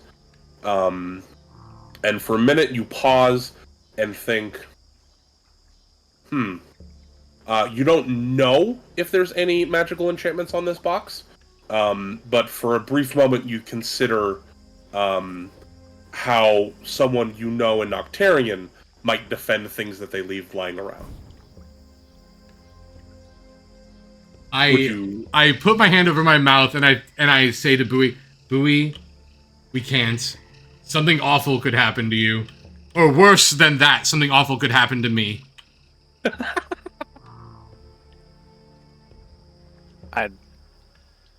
And I tell him there's something in that box, and I can tell it is important by its make. However, all we can really glean from this is that he is not trustworthy. Want to run me a deception check? Oh, you want me to run a deception check? Yes, because at this point, you guys are having pretty like. Yeah, we're staring at each other real weird. Yeah, like. having to actively hide. Well, wasn't he talking to Pondy? He's kind of talking to all of you, and this is kind of going on. So, There's my deception check. 20. Okay. That's pretty good. Maybe he just thinks that we're mad at each other right now because we're like sternly looking at each other. I really want to click the thievery dice so badly. I tried to make that happen for you, and I was warned. Can I do it anyway? I know it's gonna blow my fingers off, but like. Who we know? You can certainly try if you really want to. Fine. I will give you what I call a clippy moment, in that all you know so far is that yes, this guy is keeping his cards close to his chest, but you've also not really offered him anything or asked him what he wanted. You've really only scratched the surface of who this person is, what he wants, or any of that. So the DM but we also know that he's careful. lying, right? Like, we know he's lying about the Shadow Glass, and we know he has Noctarian goods sitting in his shop. Yes, he did act. It is very clear to you that he has actively lied to you, that he is aware of what Shadow Glass is. You got that with your sense motive. Yeah. Okay. Gideon, what exactly would you ask for the information I seek?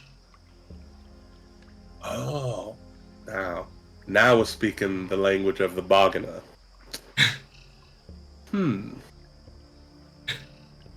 You're looking for someone who maybe passed through here with let's hypothetical this for a moment, right? hypothetically, there was someone came through town and is selling a bunch of stuff, and some of those things may include some of that shiny little glass in your hands. Now, that information would be worth... Ah, yes, a small leshy. I would agree. In a sense, let me provide you with a gesture, if you will. And he pulls out the box, and he pulls it to the counter, and he opens it up, and you see there's a very nice 6-inch long cylinder of shadow glass, and he goes, "I do have to say, since I don't be knowing you very well, I was playing my cards a little close to my hand, if you know what I mean. I'm aware of what this is. I'm not aware of what it may be doing, talking about the dead rising up. I ain't got nothing to do with that. However, it seems to me that if you would be interested in this, it might be worth a little something to you. No? I was sent to this hovel to collect it. It belongs to someone close to me in Noctarian. So my guessing will be right in that it is particularly of interest to you, good sir. I'm not sure that any one piece of it is incredibly useful, but finding the mass of it would be very useful. Ah, yeah. So you be looking for the information on where a fine gentleman such as myself would have come into contact with someone to be giving me this piece of shadow glass. Mm-hmm. Yes, whatever gentleman's concord you had with some cellar gentleman also, however you want to name it. That is who I am after. Let's see. See, now we have entered negotiations. And that's where I like to be. I would happily oblige you the information of the gentleman who came through here wishing to offload some of this precious material in our fine town. And I would even like to offer up my piece of it to sweeten the bargain. For just one simple leshy? Oh, no. That's we'll get to my terms, but I've put on the table what I'm willing to put forth. What I ask in return is a little piece of each of you. Nope. It could be a lock of hair, a fingernail. I reach into my pouch and I pull out the mushroom that Pondy gave me before. I say, here you are. And where'd you get that fungi from? Bonnie points to herself. A little piece of me, sir. Now, you don't be thinking Uncle Gideon's a fool now, do you?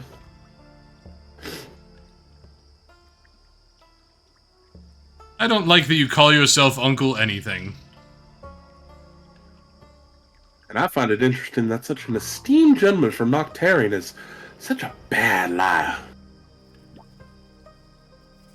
I suppose it takes one to know one. Seeing as Zephic and I walked in on this conversation late, can we roll to the motives, the motive of what he's asking for? It doesn't get that deep. So sense motive is typically trying to figure out if someone is lying to you or if they're hiding intentions, but like in this case, I like suppose there'd be intention behind getting a piece of everyone, right? Yeah, can I roll like an occult check for like the purpose behind why he wants a piece of us? your answer would be so broad you would never be able to narrow it down. There are so many things that involve having pieces of people to be able to do magic stuff.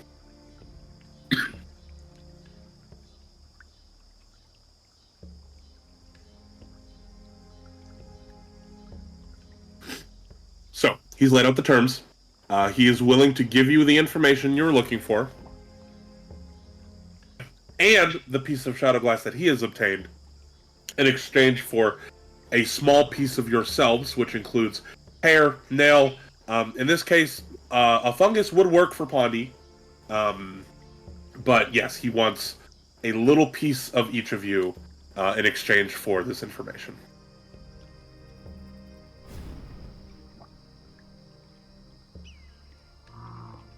I'll need to discuss this with my compatriots. Very well, my good Blondie friend. feels very uncomfortable around the smiling, non-blinking man and does not want to give him a mushroom. My store will be open all day into the evening. I'll even be open late if you're willing. I share thoughts to Bowie and I say, I would never come back here at night. That dude's a creepo. Yeah.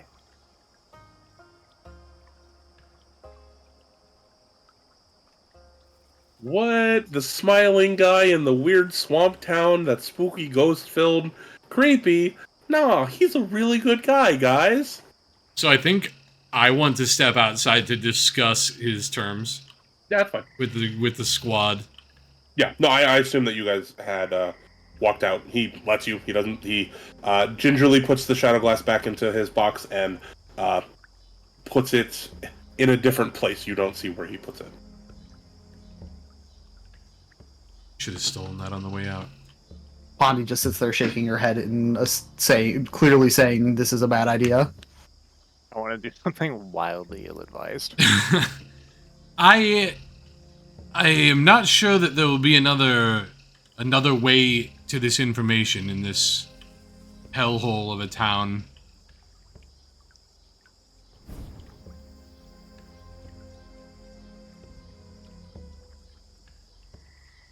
I think that if you are to follow me, Zethic, which seems to be your modus operandi, and the tiny shit baby wants to follow you, and Bowie is agreeable to anything, then my ask of you, Zethic, and therefore Pondy, is that we agree to this man's terms in order to find out where the shadow glass is. Pondy's just going and finding Augie instead. The DM will note that you also didn't counter his offer. There was not a lot of negotiating that went on. Well, to be fair, we also did try to steal stuff from him and you told us not to. I did hint Yeah. that maybe that wasn't the best idea. I have a wildly ill-advised idea. Can we steal hair and fingers from the zombies and then try to convince him they're ours?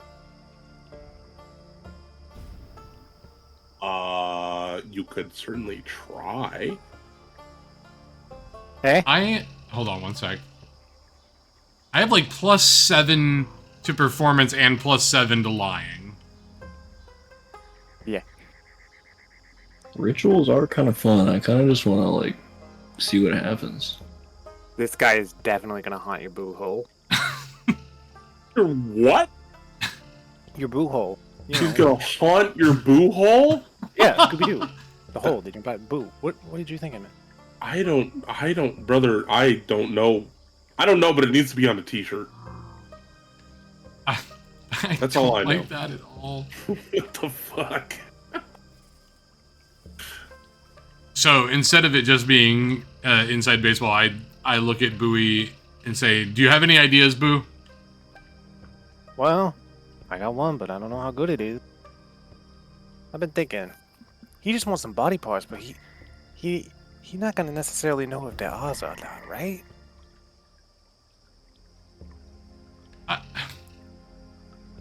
I cannot say with certainty whether he would know it is ours or not. Well, here's what I figure. We's in the swamp. It's not that hard to find a mushroom.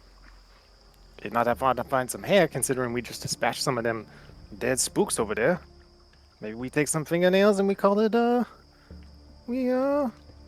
not so fair trade.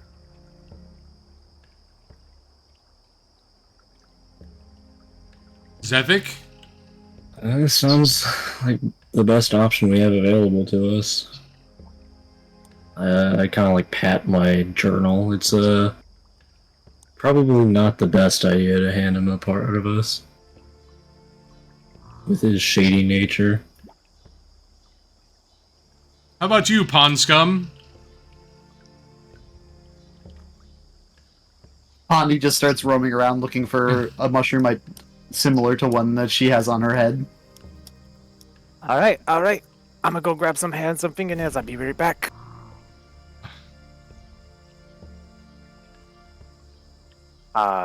Presumably I wander off, find the similar-ish white hair and Okay. 2 fingernails.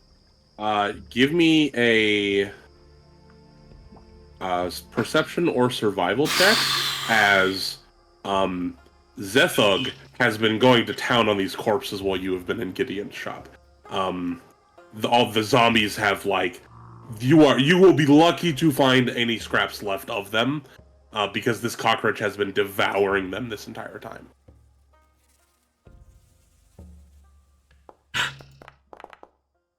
Ugh. That's not great. Yeah, no, Can I you go help find. him look? Sure. He's been following me, so I kind of been seeing the spots where he's been munching on them. I kind of whisper to Zethik as I'm rummaging around. Meh, your damn bug done ate all the food. Yeah, no, 16 is not going to be enough, unfortunately. Yeah, no, it's your enormous 6-foot cockroach has made quick work of these zombie bodies that were already, falling apart. They were waterlogged and just soaked and drenched, and yeah, it's not a great time. So no, unfortunately, you don't find anything off of them. I would like to remind Zethik that the lady that he spoke with had many ingredients in her home and might be willing to share since she seemed friendly. That is true. I'll alert the party to my encounter with the local grandma, and we'll go pay her a visit real quick. Perhaps she will have what we need. Lock of hair. Well, Oh, speaking of- we'll need a white lock of hair, 2 blonde locks of hair, and a mushroom that's not Pondy. Well, I still have to roll probably like a nature check or something for finding a mushroom. Well, I mean, the grandma might have it. That's true. I did throw one of my mushrooms in her cauldron. Okay. You approach the abode. There is no light coming from the inside. The markings and little curiosities on the outside are there, but there's no light coming from the inside. Looks like nobody's home. How do I open the door? You attempt to open the door and it's locked.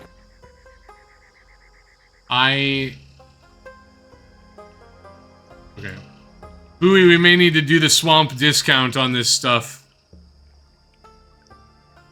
Hey, look at that. I was a little bit sad that we was gonna have to buy the stuff.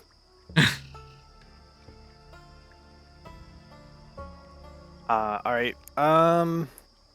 What's do we want to break the door, or like lock, or we want to try to be civil about this and like pick it or something? I would like to How is peek it locked? through a side window to see if there's another possible way in besides the door. The windows are all frosted, remember? Oh, right. Never mind. Okay. Frosted glass, how posh. I know, right? Wait. Can Pat like touch the wood planks and see if she's in there? No, they're not like. No, they're not living. They're not living Yeah, plants I can't. anymore. I can talk to living plants, but Yeah, but there's a tree right next to her house. No, you touch the tree. and see There's if trees she's on within both sides of 30. her house. He gets emotions. He doesn't get like actual. yeah, like I can't like yo. Yeah, is she what's- emotionally sleeping? You know what I mean? Is there a key hidden somewhere? Can you Are pull the it? trees lonely? Well, I mean, you could see if she's in the building, right? 'Cause you can That's what. sense if Yeah, I'm there's a trying to see if person. she's there. Oh, you do have the sense. Yeah, you can sense people within 30 feet of the roots, right? Yeah. Okay. Yeah. Well, first of all, the plant empathy. The tree is vibing. But yeah, no, you reach out. No, you don't. You don't sense any medium or larger creatures other than the ones that are accompanying you currently. So In the the four freaking- immediately here. Perfect. Uh, She's not home. 3 technically because you and Zethik are both small. Oh yeah. But yes, yes. Hey. I don't think she's home anymore. I think she left. All right, Yeah. Bowie. That's ideal, Pondy. And I stay stand back. further out, and just in case someone walks by to create, so I'll create a diversion if someone comes by. Are you just busting down this door? No, he's lockpicking it. We're Oh. we're breaking in. Yeah, thieves. What kind Tools? of like what is that? Surely this isn't like a bank vault door. Like this is just like No, I was making sure I knew what actions you were taking. Okay. Do you have thieves tools? I don't think you have thieves tools. And you don't have thieves' tools? no. He's not a rogue. I am not a rogue. No. Alright, I'll try busting down the door then. It's a little barbaric, but I guess. All right, we're kicking in the door, boys. It's, is Zephic kicking it in? Yeah. Okay. I don't I know, think, like a strength roll. Want to sit here and like fumble with the door lock like an absolute idiot, and then I want you to put your foot. Yeah, it's like, like your right it's like next your to my medicine check where you were dabbing me with a used napkin. head. Yeah. Okay. Trying to figure out how to fit my frying pan in the door lock. The tree is vibing. It's not disarm. It's a force open check. So if you target yourself, hit the basic action macro, and do a force open check. I don't have that macro. I don't know where I would go for that. There's a little folder at the very top. Bottom left. It says browse macro directory. It's like next to your hotbar. If you open that, it'll open up a pop-up that's the macro directory, and then you can do basic action macros and drag it to your hotbar. And when you have yourself selected, you can click it and it'll bring up a pop-up window.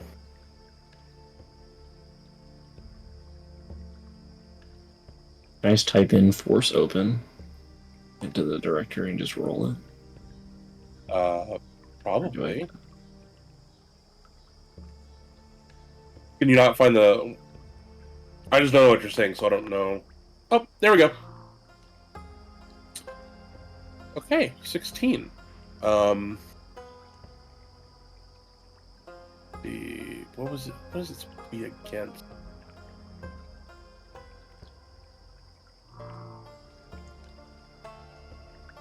No, I think 16's pretty fair. It's a little above average for first level. Yeah, nope. Door swings wide open.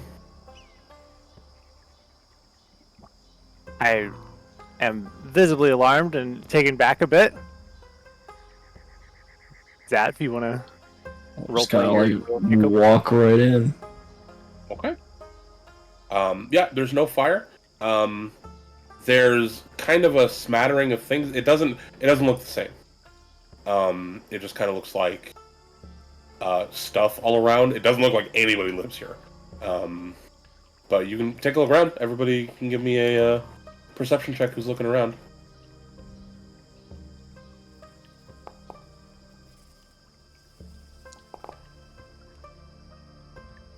Those are insane rolls. What the fuck?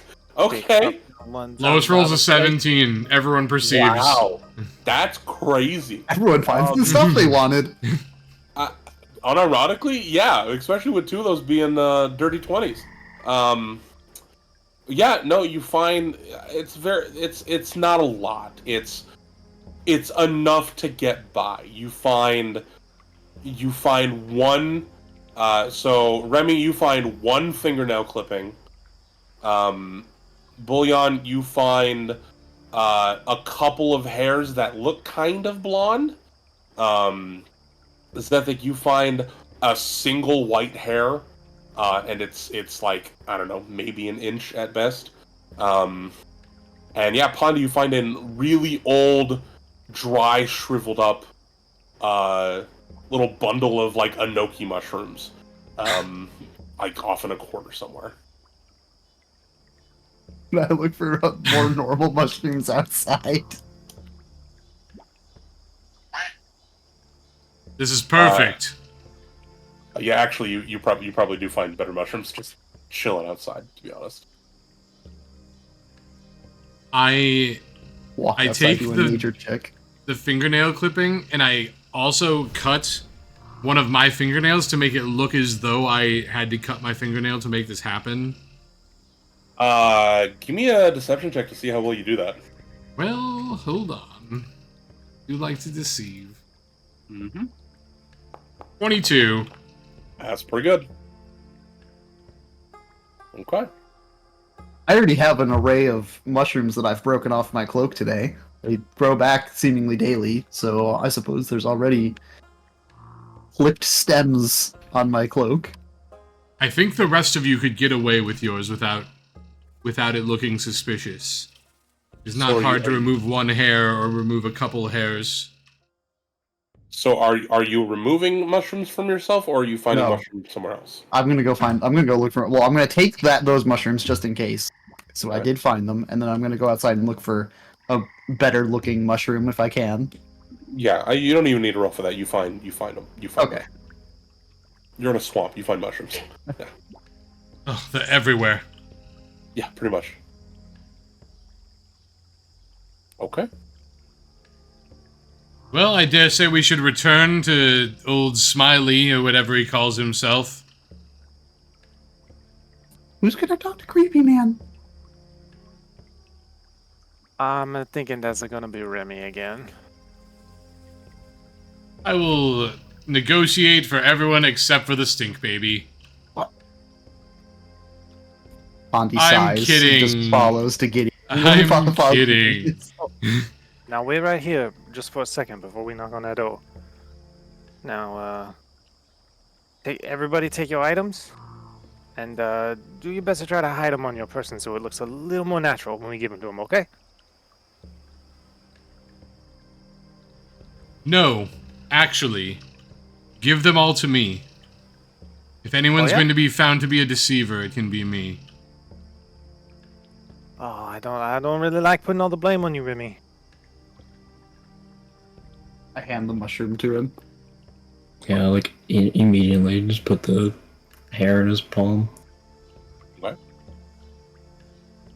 Give I me am the a hair little- buoy. Remy, I don't want no trouble for you. Give me the hair buoy. Alright. But if things go south, I just want you to know I'm putting a bolt between that spook's eyes. I give him the hairs. Very well. Okay. I take all of the objects in one hand and I knock on the shop door with the other. Okay. You hear, oh, come in, come in. Must be cold out there. I walk in, trying my best to look grim. Okay. I say, we have little recourse but to acquiesce to your request, Gideon. And I slam the objects on the table. And I make sure that the hand I put it down with is the same hand I cut the fingernail off of. Okay. He goes, excellent. I'm so glad we've come to a bargain now. While your friends, I will be needing to collect the samples myself. I don't think that will be necessary. I've collected them from partially unwitting compatriots. Oh, well, you don't think poor Uncle Gideon is just gonna let you slap down any old item and claim that it's from you, do you? For what reason would I lie? For the reason that anybody lies is to play your cards close to your hand, and that might be understandable, but I'm a bargaining man, and if we are going to enter a bargaining agreement, there needs to be little trust.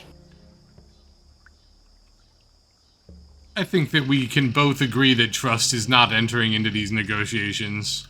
Oh, my word is my word. When the ink hits that parchment and the bargain is made, I do not go back on my word. No ifs, ands, or buts. That wording on that contract is ironclad, unshakable. You have my word. I am a man of my word.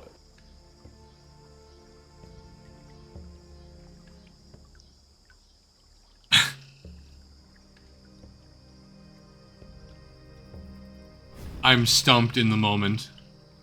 Okay. Pondi walks in the door, kind of trudgingly, trying to look as upset as she can. Okay. Points at the mushroom that Remy has put on the table, and then points very adamantly to her head, looking as intimidating as possible. Says, "That came right off my head. That's where you get it." Give me a deception check. I love Would that. you like a deception or an intimidation check? You are lying. It is a deception check. Okay. I see what you were trying to do. Unfortunately, no. This is absolutely. Damn. That's pretty good. But these are the terms of the bargain. Like, he seems to be smarter than this. I appreciate your guys' attempts. And I do think it's pretty smart, but yeah, in this instance, like, he's definitely not gonna take.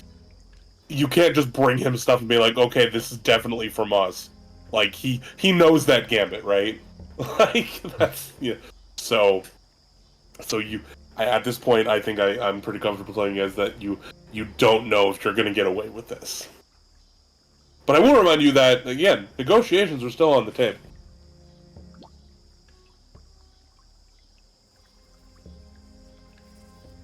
What else do we even have to offer? How about this? What if we give you a piece of the person selling the shadow glass in its place once we find him?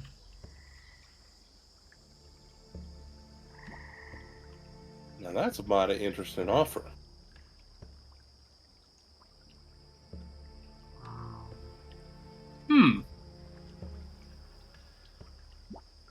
A piece, okay.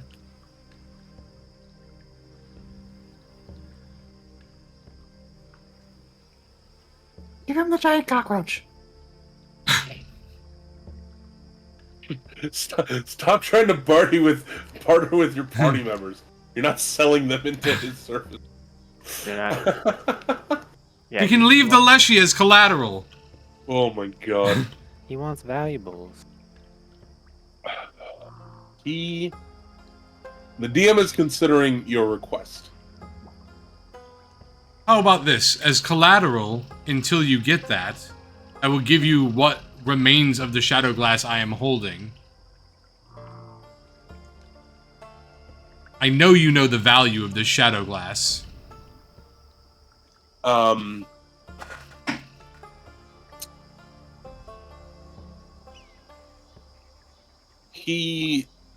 The DM is thinking, but he will respond to you.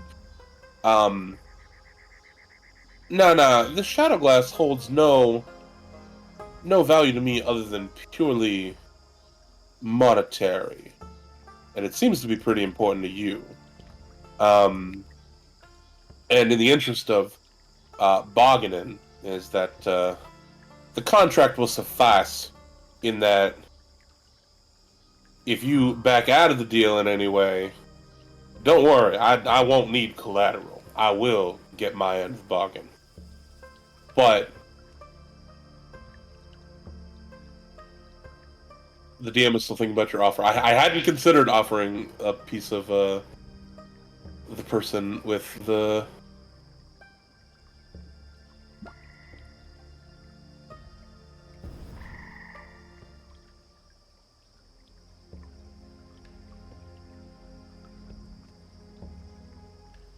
Or perhaps there's a piece of a third party that you would be interested in also.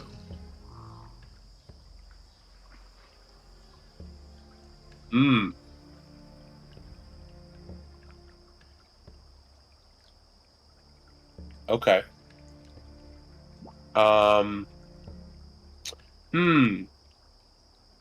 Oh, you throw me a curveball. Hold on. Let me go through my notes.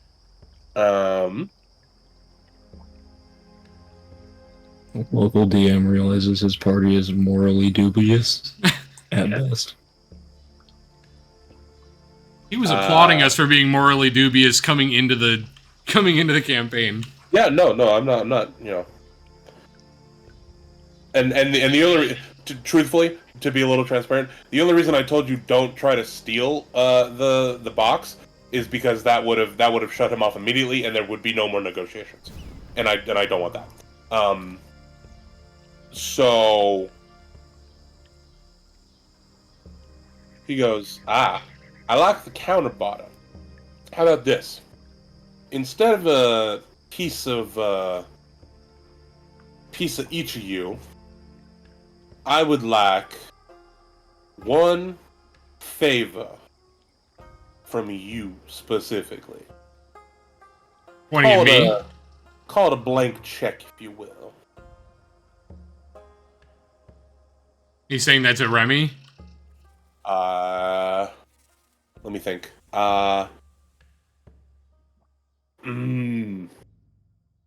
It's either you or someone else, and I'm doing some DM napkin math in my head of the map of where everything is. Yeah, the Pepe Silva map. Yeah.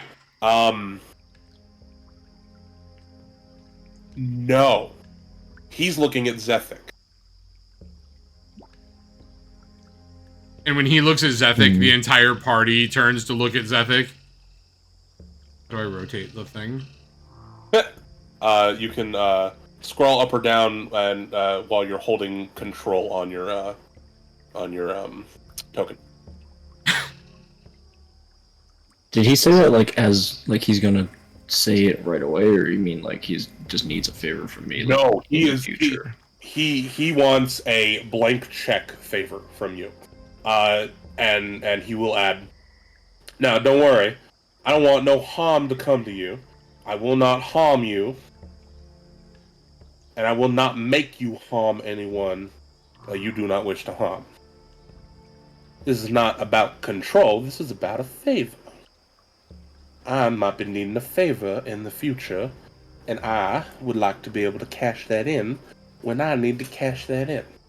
I will accept that one favor from you in exchange for all this information and not require a piece of any of you.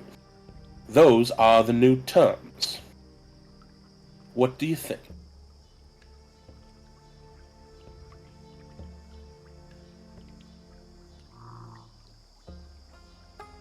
I suppose that's for Zethic to decide.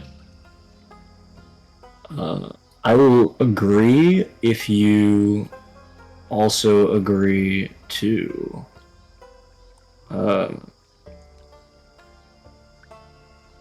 say what you know of the Blightclaw lineage in Noctarian, since he's clearly had people come in giving him Noctarian goods.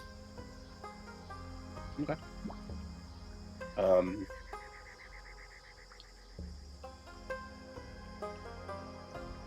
Well, so I do believe that we've reached an accord. He pulls out a scroll of parchment, and he sort of snaps his fingers, and an ink and quill appear in front of him. And he holds out the scroll, and it begins to slowly unravel itself in front of you. And it just sprawls out. It's already typed up, and he goes, "Now, I've been needing each of you to put your signature at the bottom of this document, if you will, please. I will start."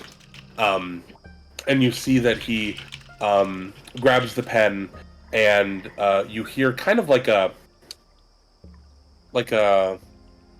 just like a small clicking sound, as you see that the pen begins to write, but he didn't dip it in any ink, and then this red liquid begins to flow from the pen onto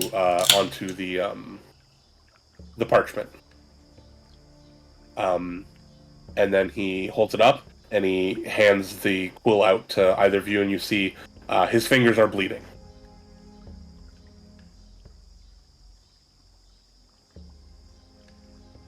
I'll Who's also going to sign find first? it. Okay. You grab the pen.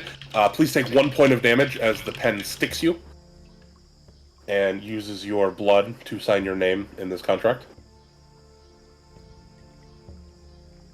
You can just reduce your current hit points by 1 on your character sheet. Pondy's not getting anything from this deal. Why would Pondy be included in this contract? I understand the brothers being after the shadow gas, the shadow glass. Well, isn't And Zethik wants information, but Pondy's not asking for anything from this guy.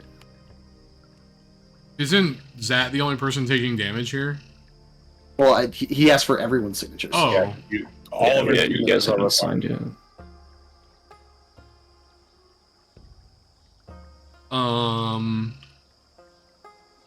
I mean, isn't the idea that Zat would essentially have you do it because you've been trying to get Zat to do something?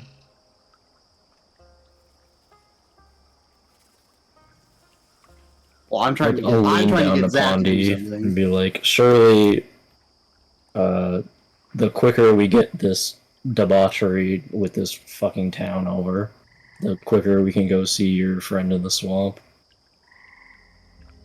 Yeah, the idea is that he is giving you all the information, so you are all involved, but he has renegotiated the terms that the part of the bargain is that he just requires the favor from Zat at a later date. But yeah, the assumption is that you specifically want Zethik to like do things with you, so you're just kind of being lumped in. It's also just a little bit of like. Pondy reluctantly agrees, just to wanting to getting away from this guy, because Yeah. she wants to go find nicer friends. Yeah, I would say part of it is really just you guys are the D&D group, and like you do things together. Right. If you wanted to role play it out, I'd play it a bit like I said, I'd play it a bit sad and reluctant. Like you're kind of following Zethik around, and now your unholy white knight in shining armor is signed his soul away to the temple, and you're like, fuck. He didn't sign his soul. That's a blank check. It's a favor. It's just a Level soul, 1. just a little soul for the It's unblinking, not always really smiling like- Satan it's- character. There's no soul in this contract. I swear, it's fine. Out of character. There's gonna be a boo hole.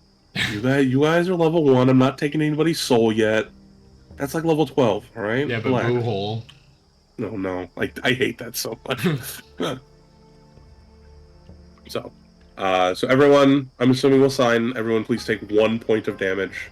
I set my HP to 17. Okay. It's just a funny little blood contract. We'll be fine. And he goes, now, I do love making me a bargain. Excellent. I believe our accord has come to fruition, and I must make good on my end of that. You see, he'll go to another part of the shop, and he'll pull out the box that you've seen before, and he'll hand it to you, and he'll hand it to Zethik, because that's kind of who he's interacting with now. And he goes, here's that shiny piece of glass that you've been looking for.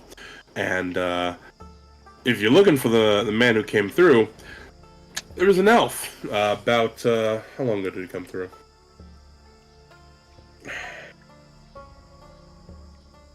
A couple weeks ago. And he's selling everything that he's selling. He is selling drugs, paraphernalia, all generally black market stuff. He's been pushing shit through Brackenvale, out at the cemetery. It's probably about an hour away, but he only sells at night, so you guys have a little bit of time before then. But that if you want to go find him, that's where he'll be in the evening.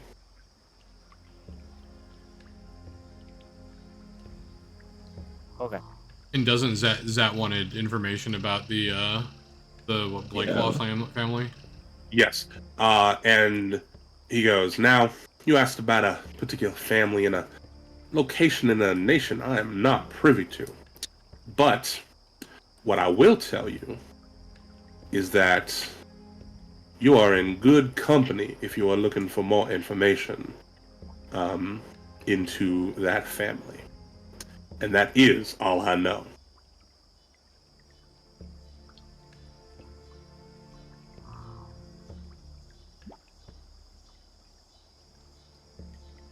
God, I thought I was the only fucking rat in this town. That's crazy. God,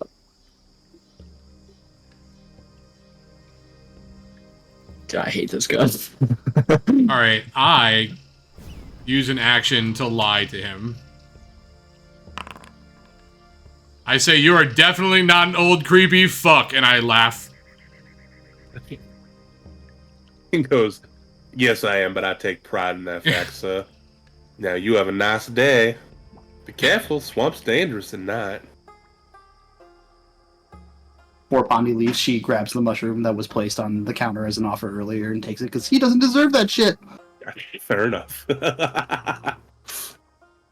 Okay. All right. You guys leave Gideon's curiosities. Do we know where the cemetery is currently? Yeah. You have a rough idea. About an hour outside of town. You can go talk to Daphne. And this is still early morning, right?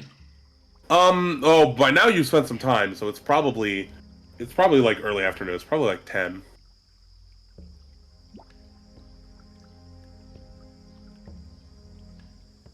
So you don't have to do anything. I mean, if you want to just skip forward in time a little bit, I think you can. Look at my sheet real quick. Okay. I don't have any spell slots left. You use them all?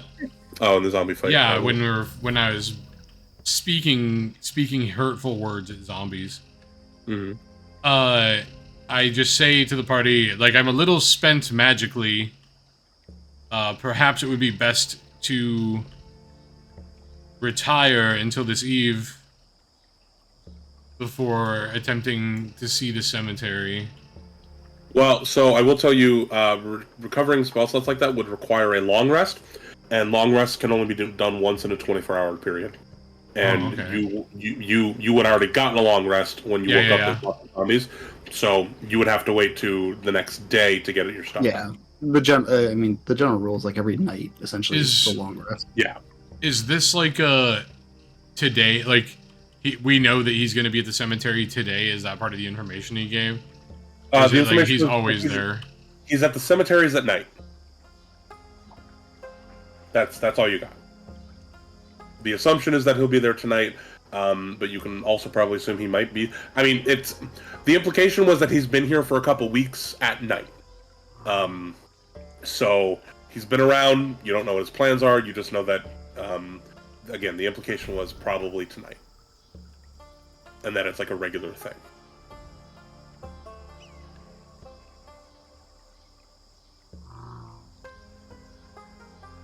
I am going to go try to talk to Daphne, I suppose. Okay.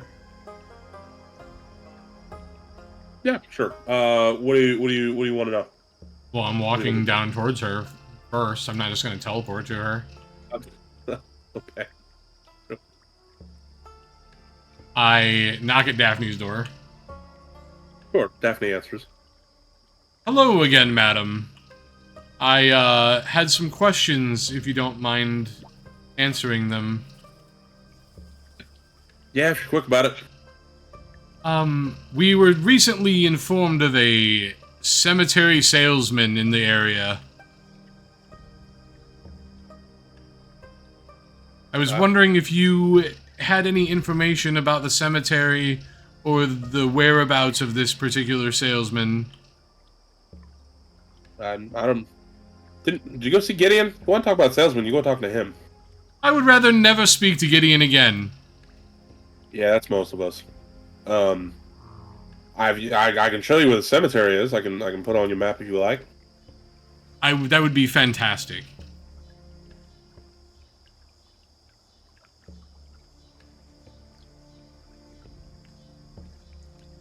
Did we not go down there with him? You could. You can. It's fine. Can I roll a useless performance check? Why? If we didn't go down there with him, I want to show Zephic my juggling skills. Oh, sure. You can roll. Yeah, no, she marked your map. Is there anything that we should, any provisions we should take with us to the, to the cemetery? Bonnie Where are you stares in from? amazement. Where are you from? That is of the little substance to this conversation. How do you get around? How have you gotten through the swamp without knowing what to bring into the swamp? I roll my eyes. See, now you're getting upset at me, and I'm just confused.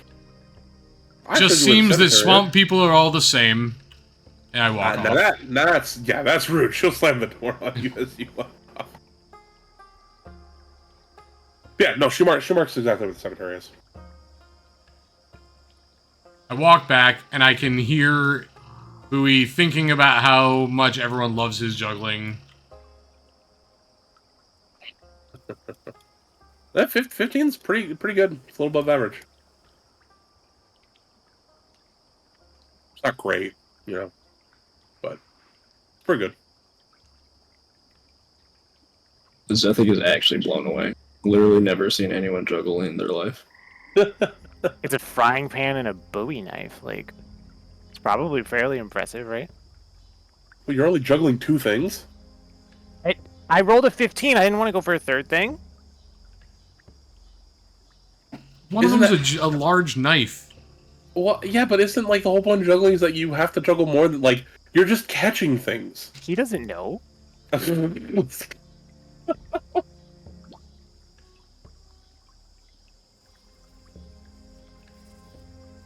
Oh God! I Okay, come that's back, funny. and I say, well, now we know where the cemetery is. Oh, good, man.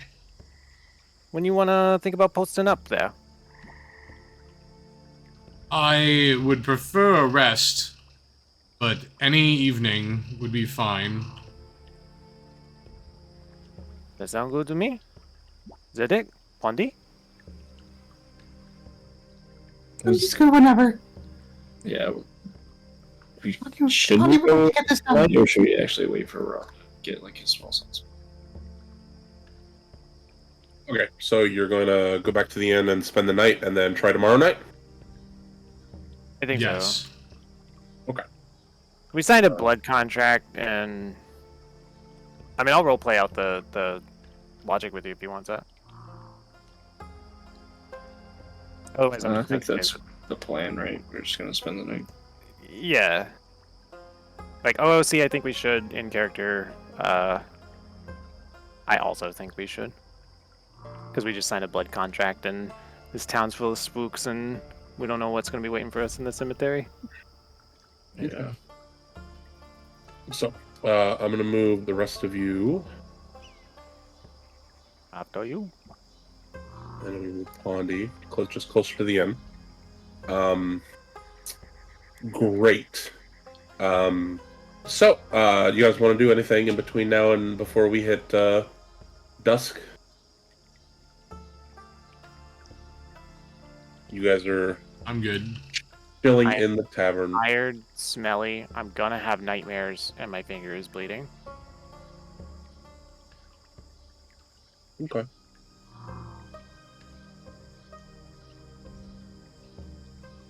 All right.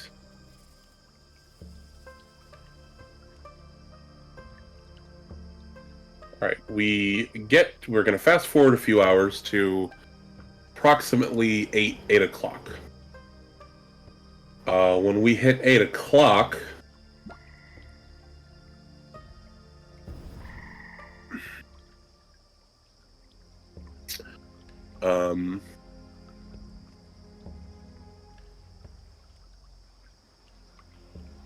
one second, sorry.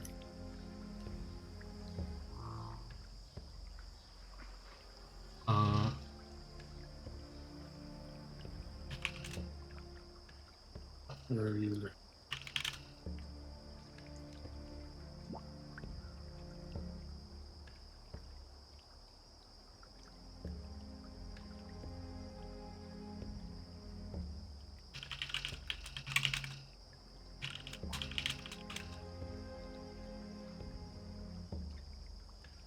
You hit 8 o'clock and you hear another scream coming from the town.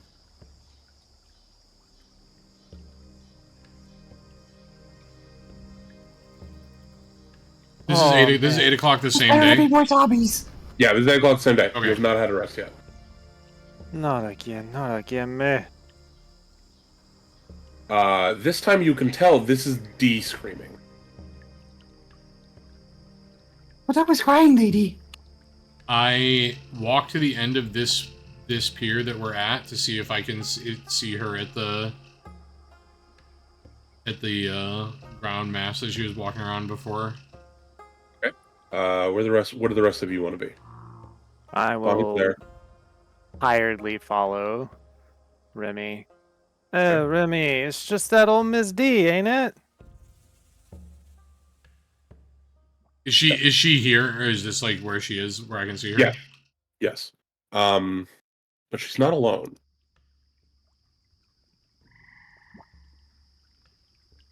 A second.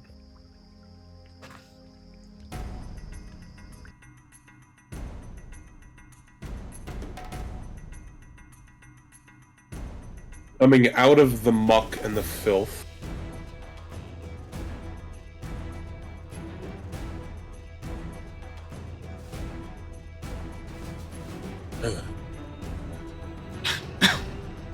Alright.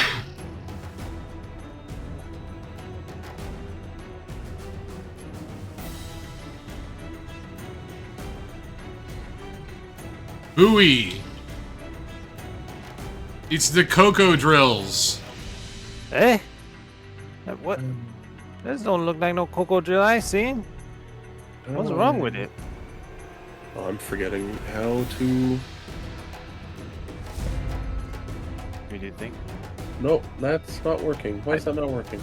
I see an encounter tracker. But there's no there's no initiative roller.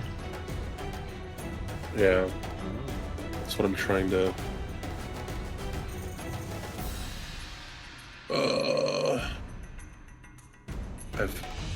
I have everything selected. Everything selected.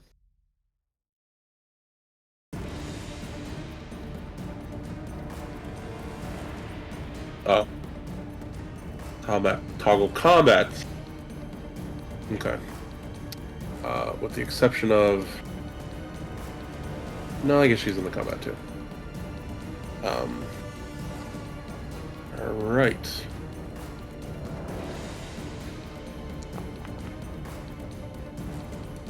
Alright, figured if everybody roll your initiative.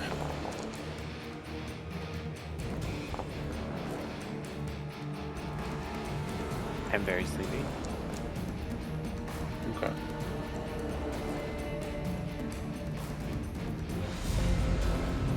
Alright.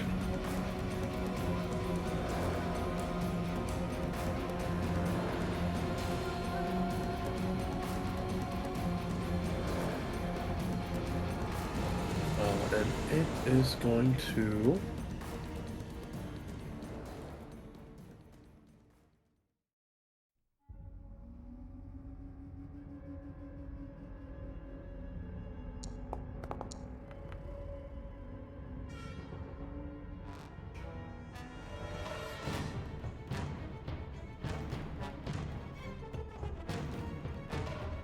Okay. It's going to hit, and it grabs D into its jaws. And that is going to be the end of its turn. Remy, it's your turn. That seems pretty not great.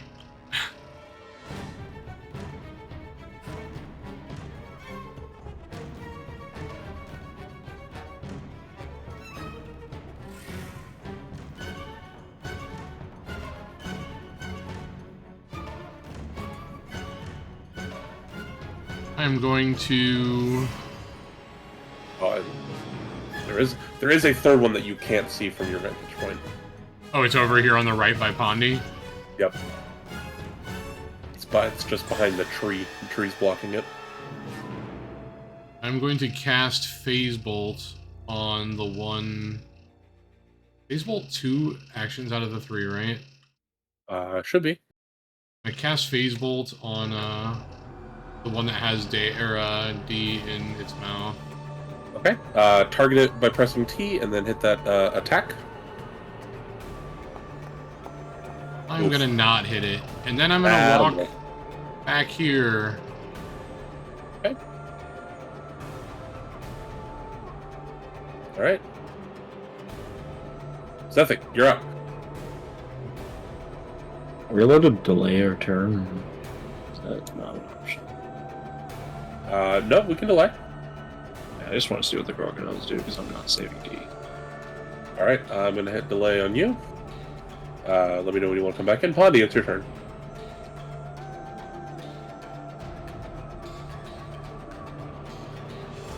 I think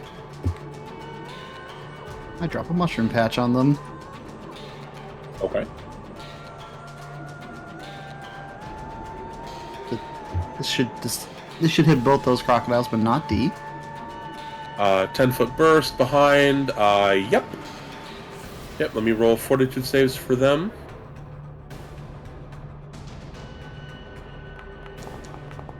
Oh, that he doesn't care. He is not dazzled. One of them is dazzled. That one is. Let me... Oh no, success is, they're still dazzled They're still dazzled, yeah. for 1 round. They can rub their eyes, though, and clear it if they walk out of the circle. Yeah, okay. They are both dazzled for 1 round. Okay. Alright, you have a third action? I'm just gonna hold it, because I think I'm in a good spot otherwise. Does Dazzled preclude the crocodile from like, essentially grappling D? I don't think so. It conceals the rest of us. Anything because it's in... Anything that Yeah. if something's dazzled, anything that it goes for is considered concealed. So they have to pass an extra like flat roll to like hit stuff. Yeah. Okay, cool. Okay. It is going to move. It is going to take the action to rub its eyes, so I will remove the dazzled from it. Oh, I have to right click. There we go. And then it is going to attack you. Chomp chomp! Chomp chomp! That's number 1. Targeting you. It's going to try to grab you. And bite you. Chomp chomp chomp. Probably not. Oh, it does hit you. It hits the 14. Go ahead and oof! Sign yourself that 9 damage. All right, that's all that it can do. Next turn. Okay. 10, 15, 20. Okay, it's going to take 2 actions to kind of get up here. And then it is going to take 1 bite at... oh, actually, you know what? The bigger food source is definitely the cockroach. So it's going to... How do I roll initiative for my cockroaches? Oh, it didn't put it in the encounter. Just gonna go at the same time as my turn? Or do you want it to be separate? Oh, that's right, because you have to use one of your actions to give your companion 2 actions. Okay. That's how working the companions work. But it is going to target the bug because the bug is the bigger, like it's the most meat, and it's a stupid crocodile. So The crocodile attacking me is a vegetarian, so you know. you were just the closest thing. When it has options, the big old cockroach is the meatiest option. So okay, so it's going to it's targeting.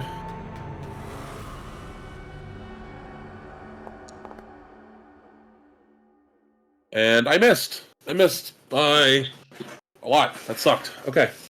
Bullion, it's your turn. By the way, Zetha, you can come in whenever you Yeah, I'll come in after Bouillon's turn. Okay. So, Bullion, it's your turn. Okay. I'm You gonna know. hunt the crocodile in front of me. Yep. My monster hunter lets me do a recall on that. Uh, The- it would be religion, actually. well, These are clearly not natural crocodiles. Their flesh is falling off of them, bone is exposed, muscle and sinew. Okay, so let me see. So you just want me to roll that straight out of my proficiencies? Yeah. Religion is here. That's No. pointless. Oh well, doesn't cost me an action. Nope. So let's start swinging. Okay. Got my halberd out already, so let's go ahead and hold on 1 second. Sorry, sure this is still targeted. The game didn't freak out. That's right. Hit this button. How's the spell school? Spell slot. Target is hunted. Blah, blah, blah, blah, blah. Yeah, Yep. I don't see your. Oh no, it is okay. Yep, you hit. Roll the All right. damage.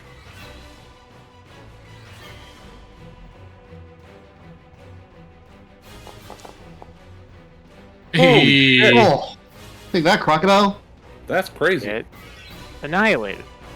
Oh, and it's piercing. So this should. Yep, it did what I wanted it to do. Excellent. Cool. That was your second action. I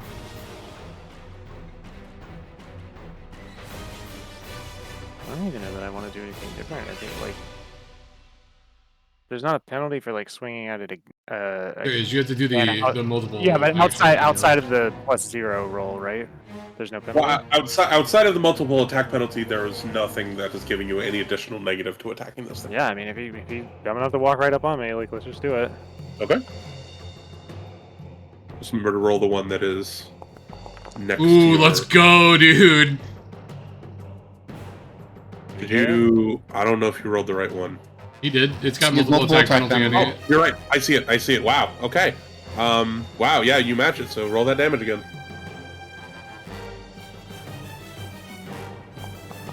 Oh, not as good. Not as good. Which I don't think will actually... Yep. Okay. That was your third action. We're going to bring Zethic back in. It should correct itself. Yep. All right. Will it still pop him back to where his original initiative was? If you see it, it moved him down in the tracker to now. Oh, okay. So, because your initiative is now here because you delayed. Delaying is changing your initiative. Do I have to do anything to give my cockroach an action, or do it? You have to spend one of your actions to give him two. I don't have to like press a button to make that happen No, in I don't the think so. actual like program. Okay. Let me double check if there's anything in your actions. Probably not. No, I don't see anything. No. Okay.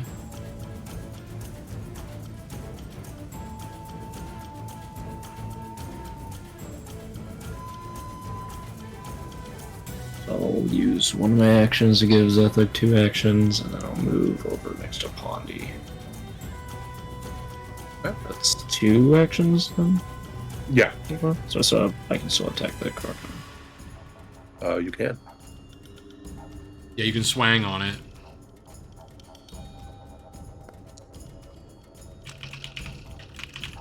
All right. Yep. Give me damage. Is it a crit or is it just No. normal damage? Okay. So it Sorry. could be a +10, and the result is a +7. Yeah. For the crit. Yeah, the screen shakes, so I didn't know if it was like a crit or not. Okay. And then I'll have Zethic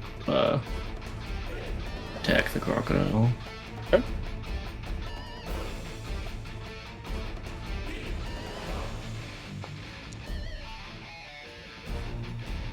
Okay.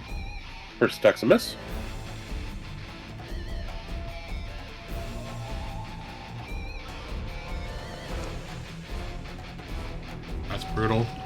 That's tough. Yeah, that's rough, bud. Okay. All right. She is going to.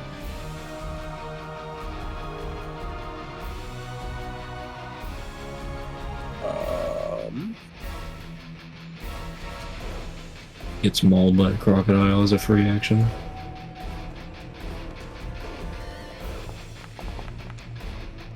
She's going to attempt to escape.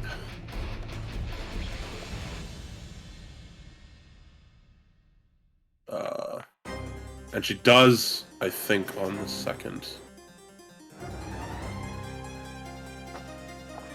Acrobatics against.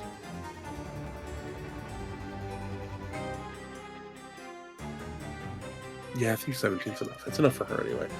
And she is going to run.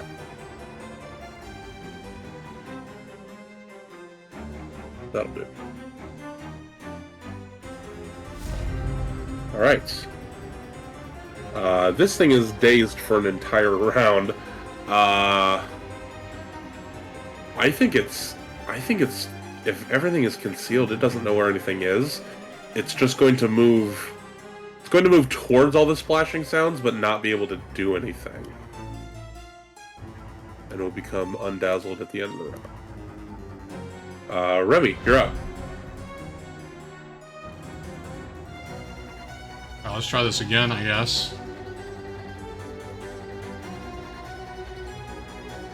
Okay, at which one? And Crocodile 3. Oh, hell yes! Shit.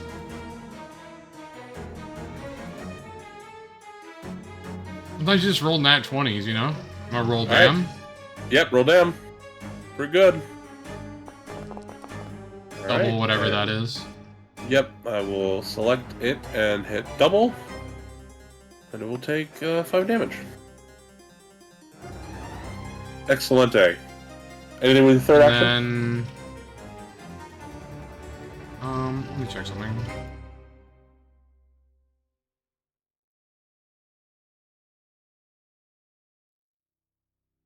I'm going to give the aid action to Bullion.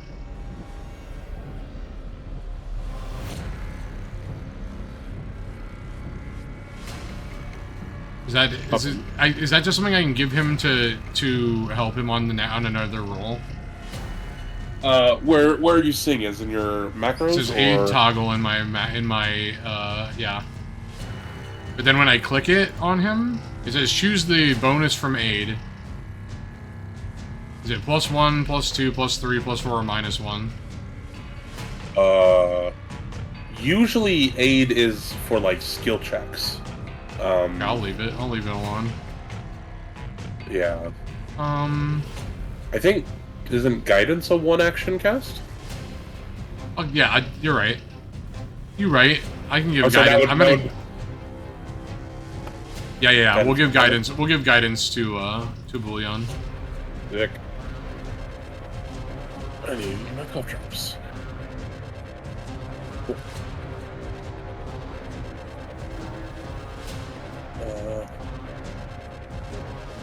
And did we add both those effects to him? Yes, we did. Cool. Alright. Pondi, it's your turn. Pondi is distraught at getting bit by a giant undead crocodile. Oh, it looked like it hurt. Yeah. I'm just gonna go back to the tried and true. Ooh, wait a minute. Is this a timber angle? Oh, is it? Nah. Oh, the gold scatter scree. Right on top of these two undead fucking alligators. Like that. Okay. They both need to make reflex saves. They're crocodiles. Cocodrilo? Okay. Give me the damage and then I'll assign it appropriately. Alright, so this one Really strong succeeded, damage. so it takes half. And then this one will take full. Cool. That was 2 actions. And my final action, I will raise shield, which is Yep. I don't know where. I think it's just in oh, the macro, in basic macros. Is it in the macro? Yeah, yeah. It says Yeah, I raise a think so. shield in the second column. Yep. It's a toggle. Looks like you might need to untoggle it at the start of your next turn. But we'll see that when we get to your next turn. It is Crocodilian 1's turn. Did we... Is there an effect?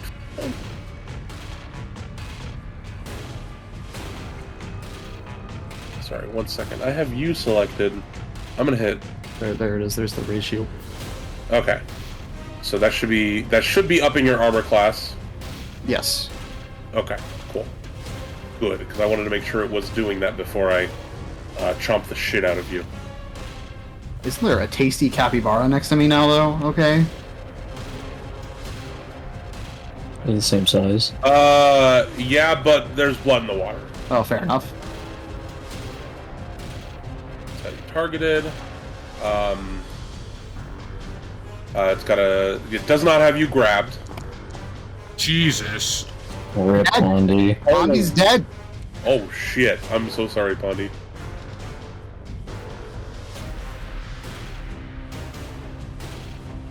Oh boy. So you'll take double of that. I'm -8. All right, Pondy goes down. The crocodile picks up Not the like stinky baby this, in its dude. mouth and starts shredding it around. Not it is going to Pondy. move 1 action, and then attempt to target the next with multiple attack penalty, Holy shit. and it will miss pretty significantly. All right, Stinky Baby's in trouble. Crocodile 3 is going to continue attacking the bug. This is the second nat 20 that Crixian's rolled targeted. against us. It's going to hit. Holy fuck, Pat got smoked. Bug is going to take 8.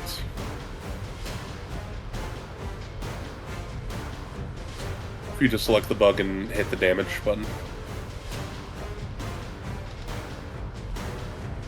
Okay. And then it's going to... Oh, now it's going to attempt to grab.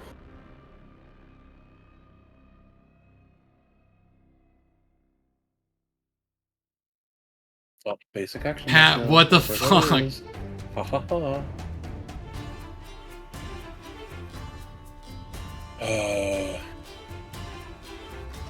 Well, it is an attack action, so it should really only be +1. I have a way to even stabilize Pat?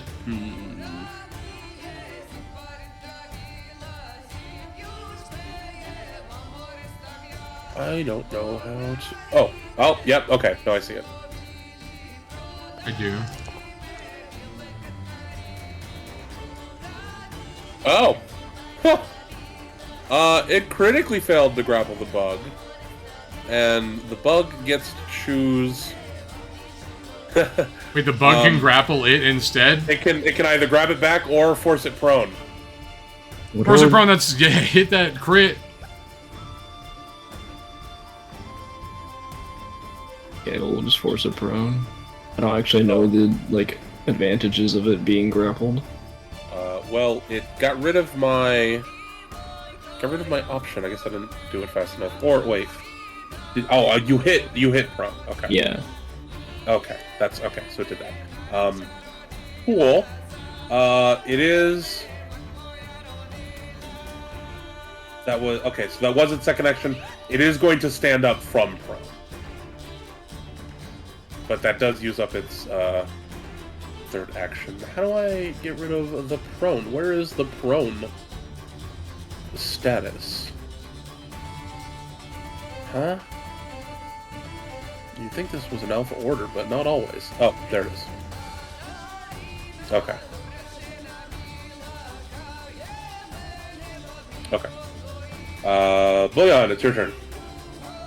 Okay. I think it's about time we got rid of some of these cocoa drills. So...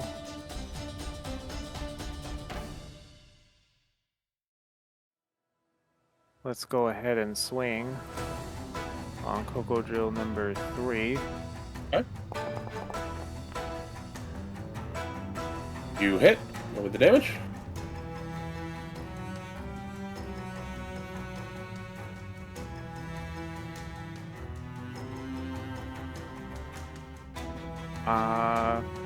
The trap box. Hit damage. Yeah. Hold on. I need to do this from my sheet because it's doing something weird where it thinks this is my first attack on it. It is your first attack on it this round.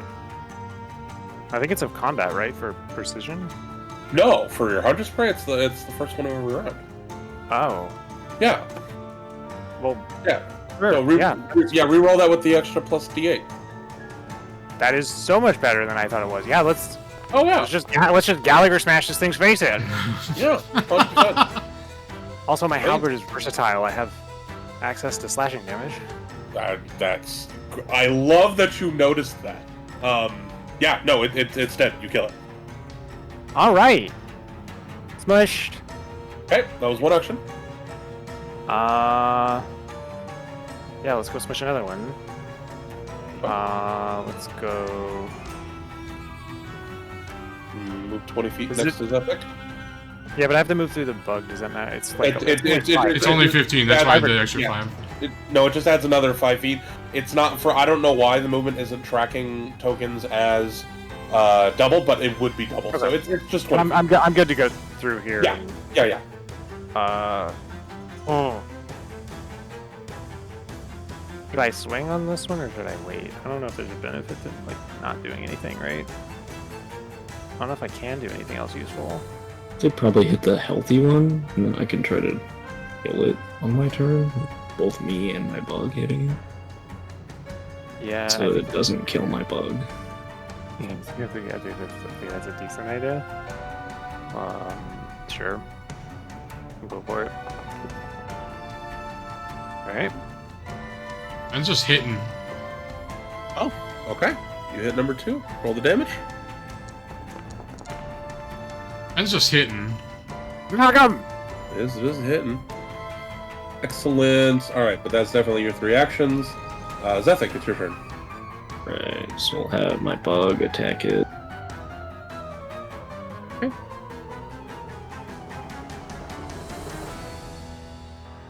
Let's go, bug. Roll me some damage. Go set thug. Big 6. Okay. And he'll use his other action to attack it again. God damn. You're on fire with the rolls. What? How does like piercing to armored damage conversion work? Is it like just taking a block, like a flat block, off of the damage? Yeah. So I'll just tell you. Certain things have resistance to damages, and when you have resistance to a type of damage, you will take that amount less of that damage. Gotcha. So yes, it seems that these things are taking less damage from piercing things. Yeah, so he just has 5 resistance to piercing. Yep. Gotcha. Okay. Zephyr, what are you doing with your... Swing my scythe at the same one. Okay.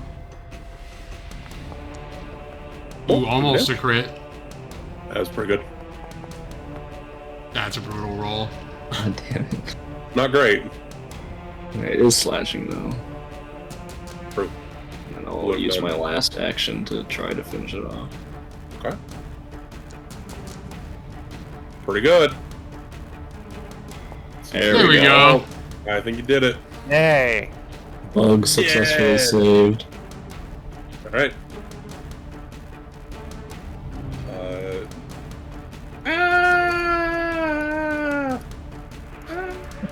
God, all she does is make noise.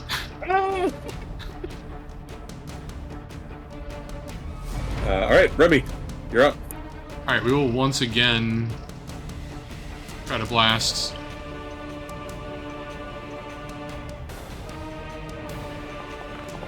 I have missed.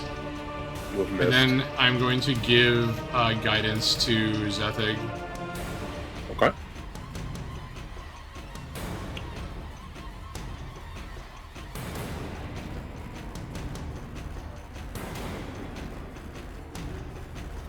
that is all I am capable of.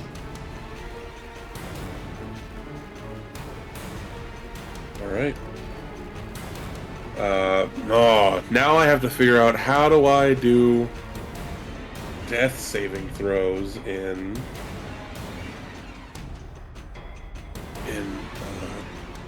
Foundry? yes, in Foundry. I think is it recover it? No. I'm gonna click something and we'll see if it works. I clicked it and nothing happened. Okay. I was told you open a new tab on Facebook and type in thoughts and prayers for Pondy. God damn. Let me consult the internet real quick, guys. This is data.attributes.death.failure is the attribute you're looking for.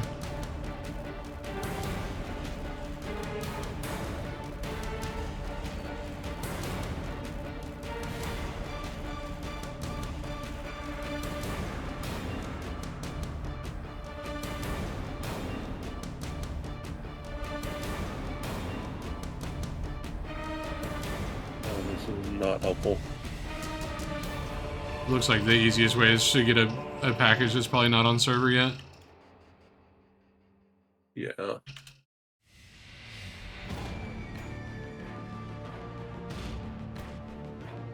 Okay, I will just have you...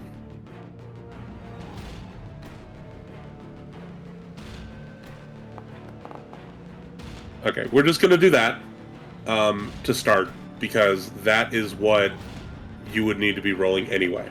And you succeed. So what happens is, and I'll figure out the module to make this secret, because usually I do them in secret so that you don't actually know what your wounded and dying conditions are. But for the sake of simplicity and because you guys are learning, that's a success, which means you are stable, but you are unconscious. So you are no longer dying, but you now have the wounded condition, so you're at wounded 1, but you're no longer dying. So now if you go down again, your wounded condition adds to your dying, so you'll start at dying 2, and so on and so forth. So basically, every time you go unconscious, the closer you are to just dying outright. Is something clear wounded eventually? Like a long rest or anything? Yes. Performing treating wounds with like the medicine skill, or yeah, long rests, get rid of it too. There are things, they're pretty easy ways to get rid So of it. basically, wounded stacks up from if you go down in multiple encounters. Or if you come up... The same encounter. Okay, wait. If I failed that roll, I would get a dying Yes, so you were unconscious and you were at dying 1, Mhm. and if you had failed, you would have gone to dying 2. Okay.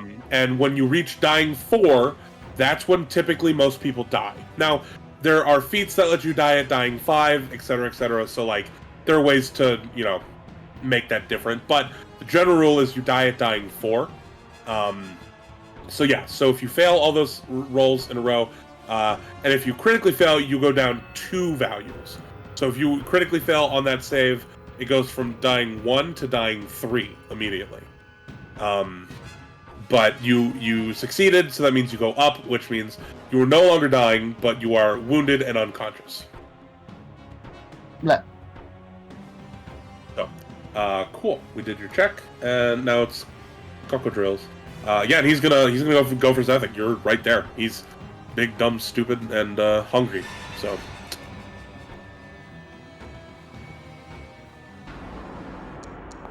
See if I can eat you.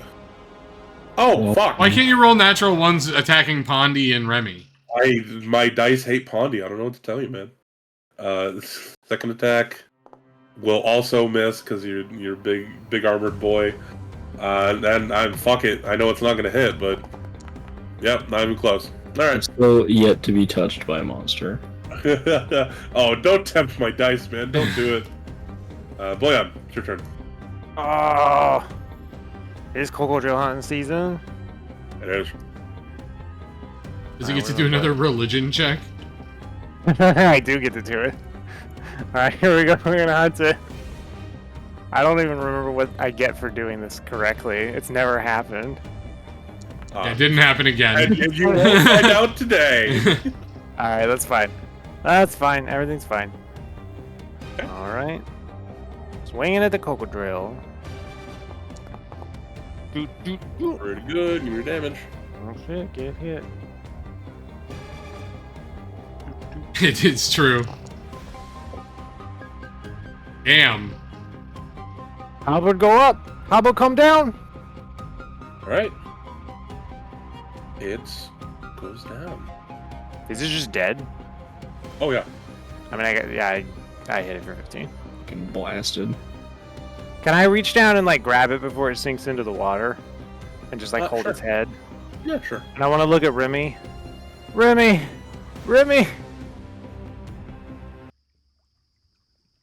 But we stop being weird and go Remy. resuscitate the stink baby. Oh, Remy. These skins, they're all rotted. They're useless.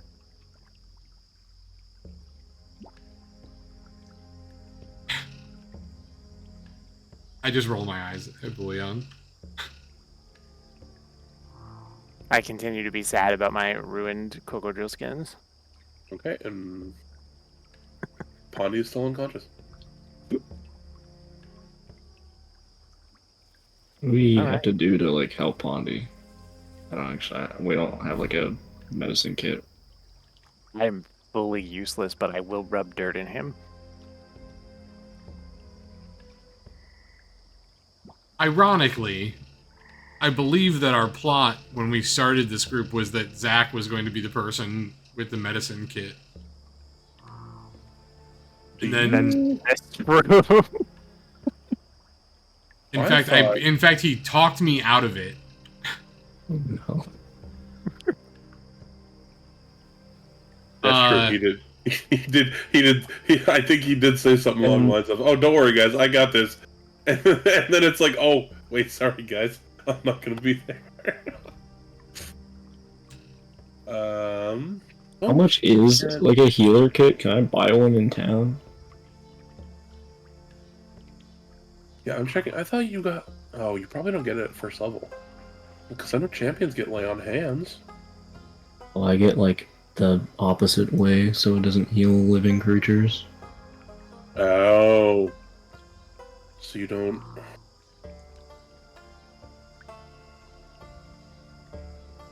Can we just get the stink baby to the inn?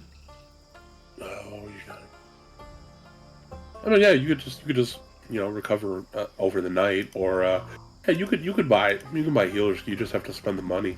Is there a doctor? Does anyone have like But, like- any value in medicine at all? Because mine's +0. Yeah, you also have to be trained in it. Like you definitely have to be trained in it. So if Yeah, none of you are mine's definitely trained in medicine. untrained. Unfortunately, I think Pondy is trained in it. Is it a check? Where is it? Just go. Under your proficiencies. Yep, think- that's a 0. Untrained. Oh no, Pondy's untrained too. I think you're I'm- all untrained in medicine. I'm fairly certain that we got baited by Zachary. I did We're not- really good. We're so good at like performing and lying, and really bad at putting on band-aids. also, to be fair, Pondy is technically the healer too. And she's That's true. Yeah. These Pondy's got the freaking healing. Cocodrills knew what Is they were there a doing. doctor in town I can just like drag her body to? You could just let Bullion pick the body up. Aren't you guys small? That's true. Yeah. Can I pick her up and like put her in the? You put it on put the her in bug. Yeah, but we put her on the bug. By the way, though, I can use nature instead of my medicine for treat wounds. So I am trained to treat wounds in that sense. Right. What's letting you do that? My feet, natural medicine. Oh. That Yeah, was but can you do that while You can unconscious? use nature. You can use nature instead of medicine to treat wounds. Oh, okay. You're like a mushroom person, right? Like, if I just push you into the swamp, do you drown or do you revive? Mushroom. I don't think mushrooms are for underwater. Well, it's not that deep. Like, it's a swamp. Oh, okay. It only lets you do treat wounds, so you don't get any of the other abilities of it. But Correct. you do It's just for wounds. treat wounds. Yeah. But I think you still need a healer's kit. Yeah, you still need the healer's toolkit. That's okay. You can. Let's get Pawnee to the inn and then try to get a doctor to Alright. come to the inn. Yeah. Let's solicit the help of anybody other than the friggin' scarecrow. There are. Let me find the rules for it. There are. You can do spellcasting as a service. Yo, really? I had no idea that's what SAS was.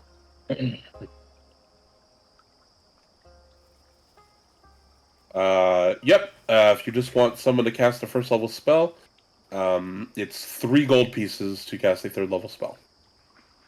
Plus any specific cost, but if you're just doing a cure spell, then 3 gold. Neat.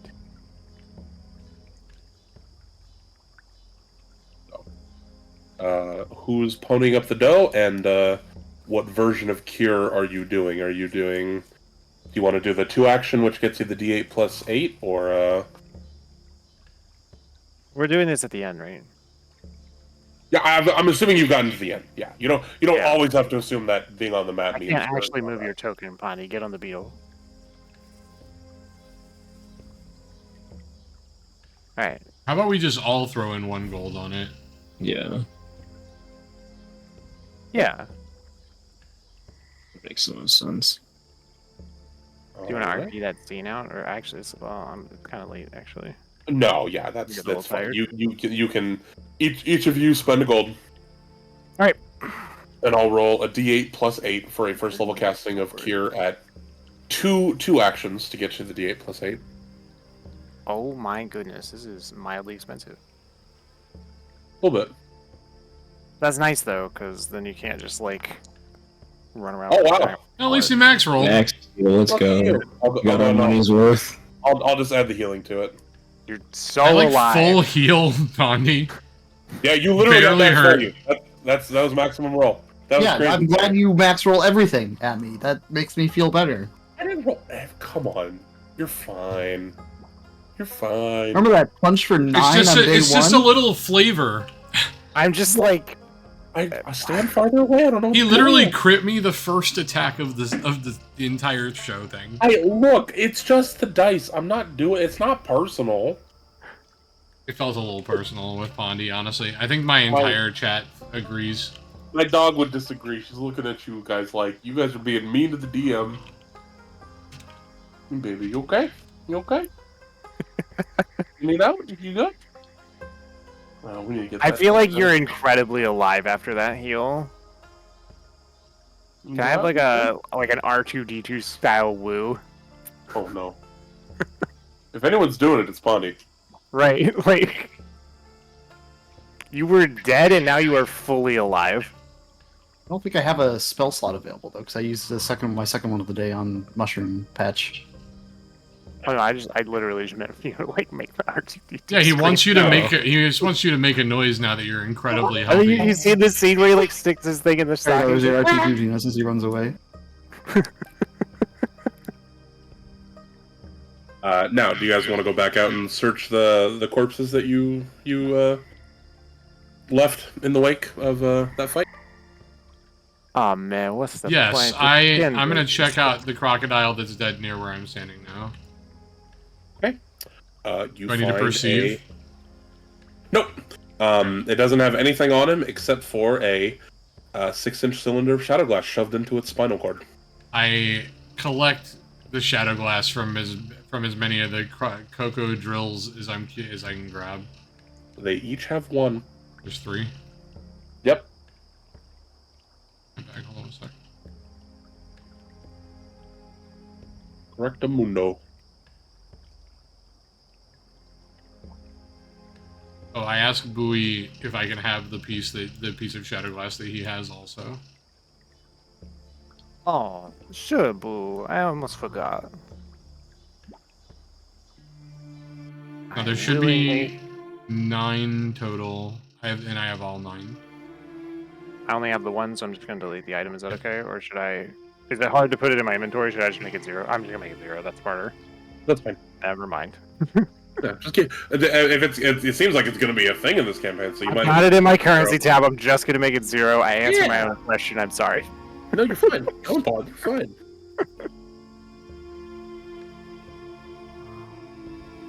All right. Nothing's personal. Pondy's still alive. Yeah, Bonnie's fine, All guys. of these cocodrills have very large holes in their heads. Bonnie's fine. I did not target Pondy. I mean, by definition, you did. Okay. Pondy participated in the combat, correct. I did not go after Pondy. Sorry, I'll correct myself further. The undead crocodiles did not specifically target Pondy. Because it's not me, guys. I'm just a funny little guy behind a computer screen. I'm not an undead crocodile.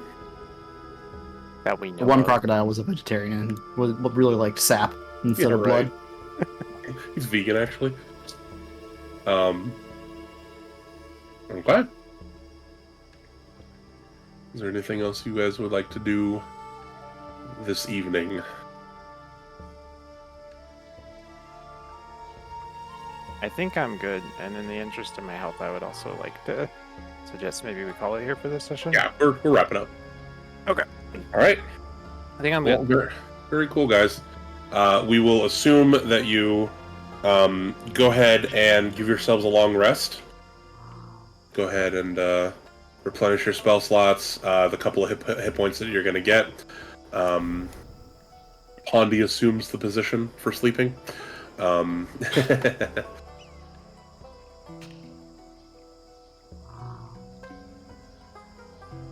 Yep. See, no longer wounded. Spell slots, focus points, all that good shit. Why do I have those two dots above my character? What is the green and the red dot? You have two things targeting you. Oh, okay. Two players, I think. It looks like Robin sat by the colors.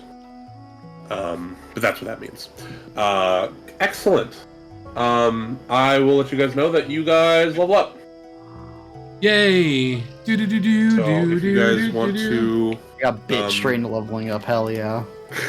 if you guys want assistance with your level ups, because you'll need to. I know everybody has their. Here, let me. We got people still alive in the Rob chat. Can we get a ding? You know what? I was hoping Dang, for, we like, some leveled! fanfare. Oh shit! I don't. Oh fuck! I gotta add that. I gotta add some more sound effects to Foundry because I can do that now. Sorry, I'm so unprepared. I feel so unprepared. Da da da da da da da da. Yeah. So level up to 2. If you guys want assistance, let me know. This is where you get your free archetype. So I'm assuming people will have some questions on that. Let me know. Up yourselves in Wanderer's Guide or wherever you're keeping your character sheet. And then you'll need to update your sheet in Foundry as well. Remember, you can always use the magic URL that I gave everybody to start up the server, so you can log in and just update your sheet on your own. You shouldn't need me to do that. If anybody needs the URL again, please let me know. But yeah, if you have any questions or want any help with your level up, I'm here. If you want to do that tonight, or if you want to do that later. How do you just set the let me level know. up in Foundry?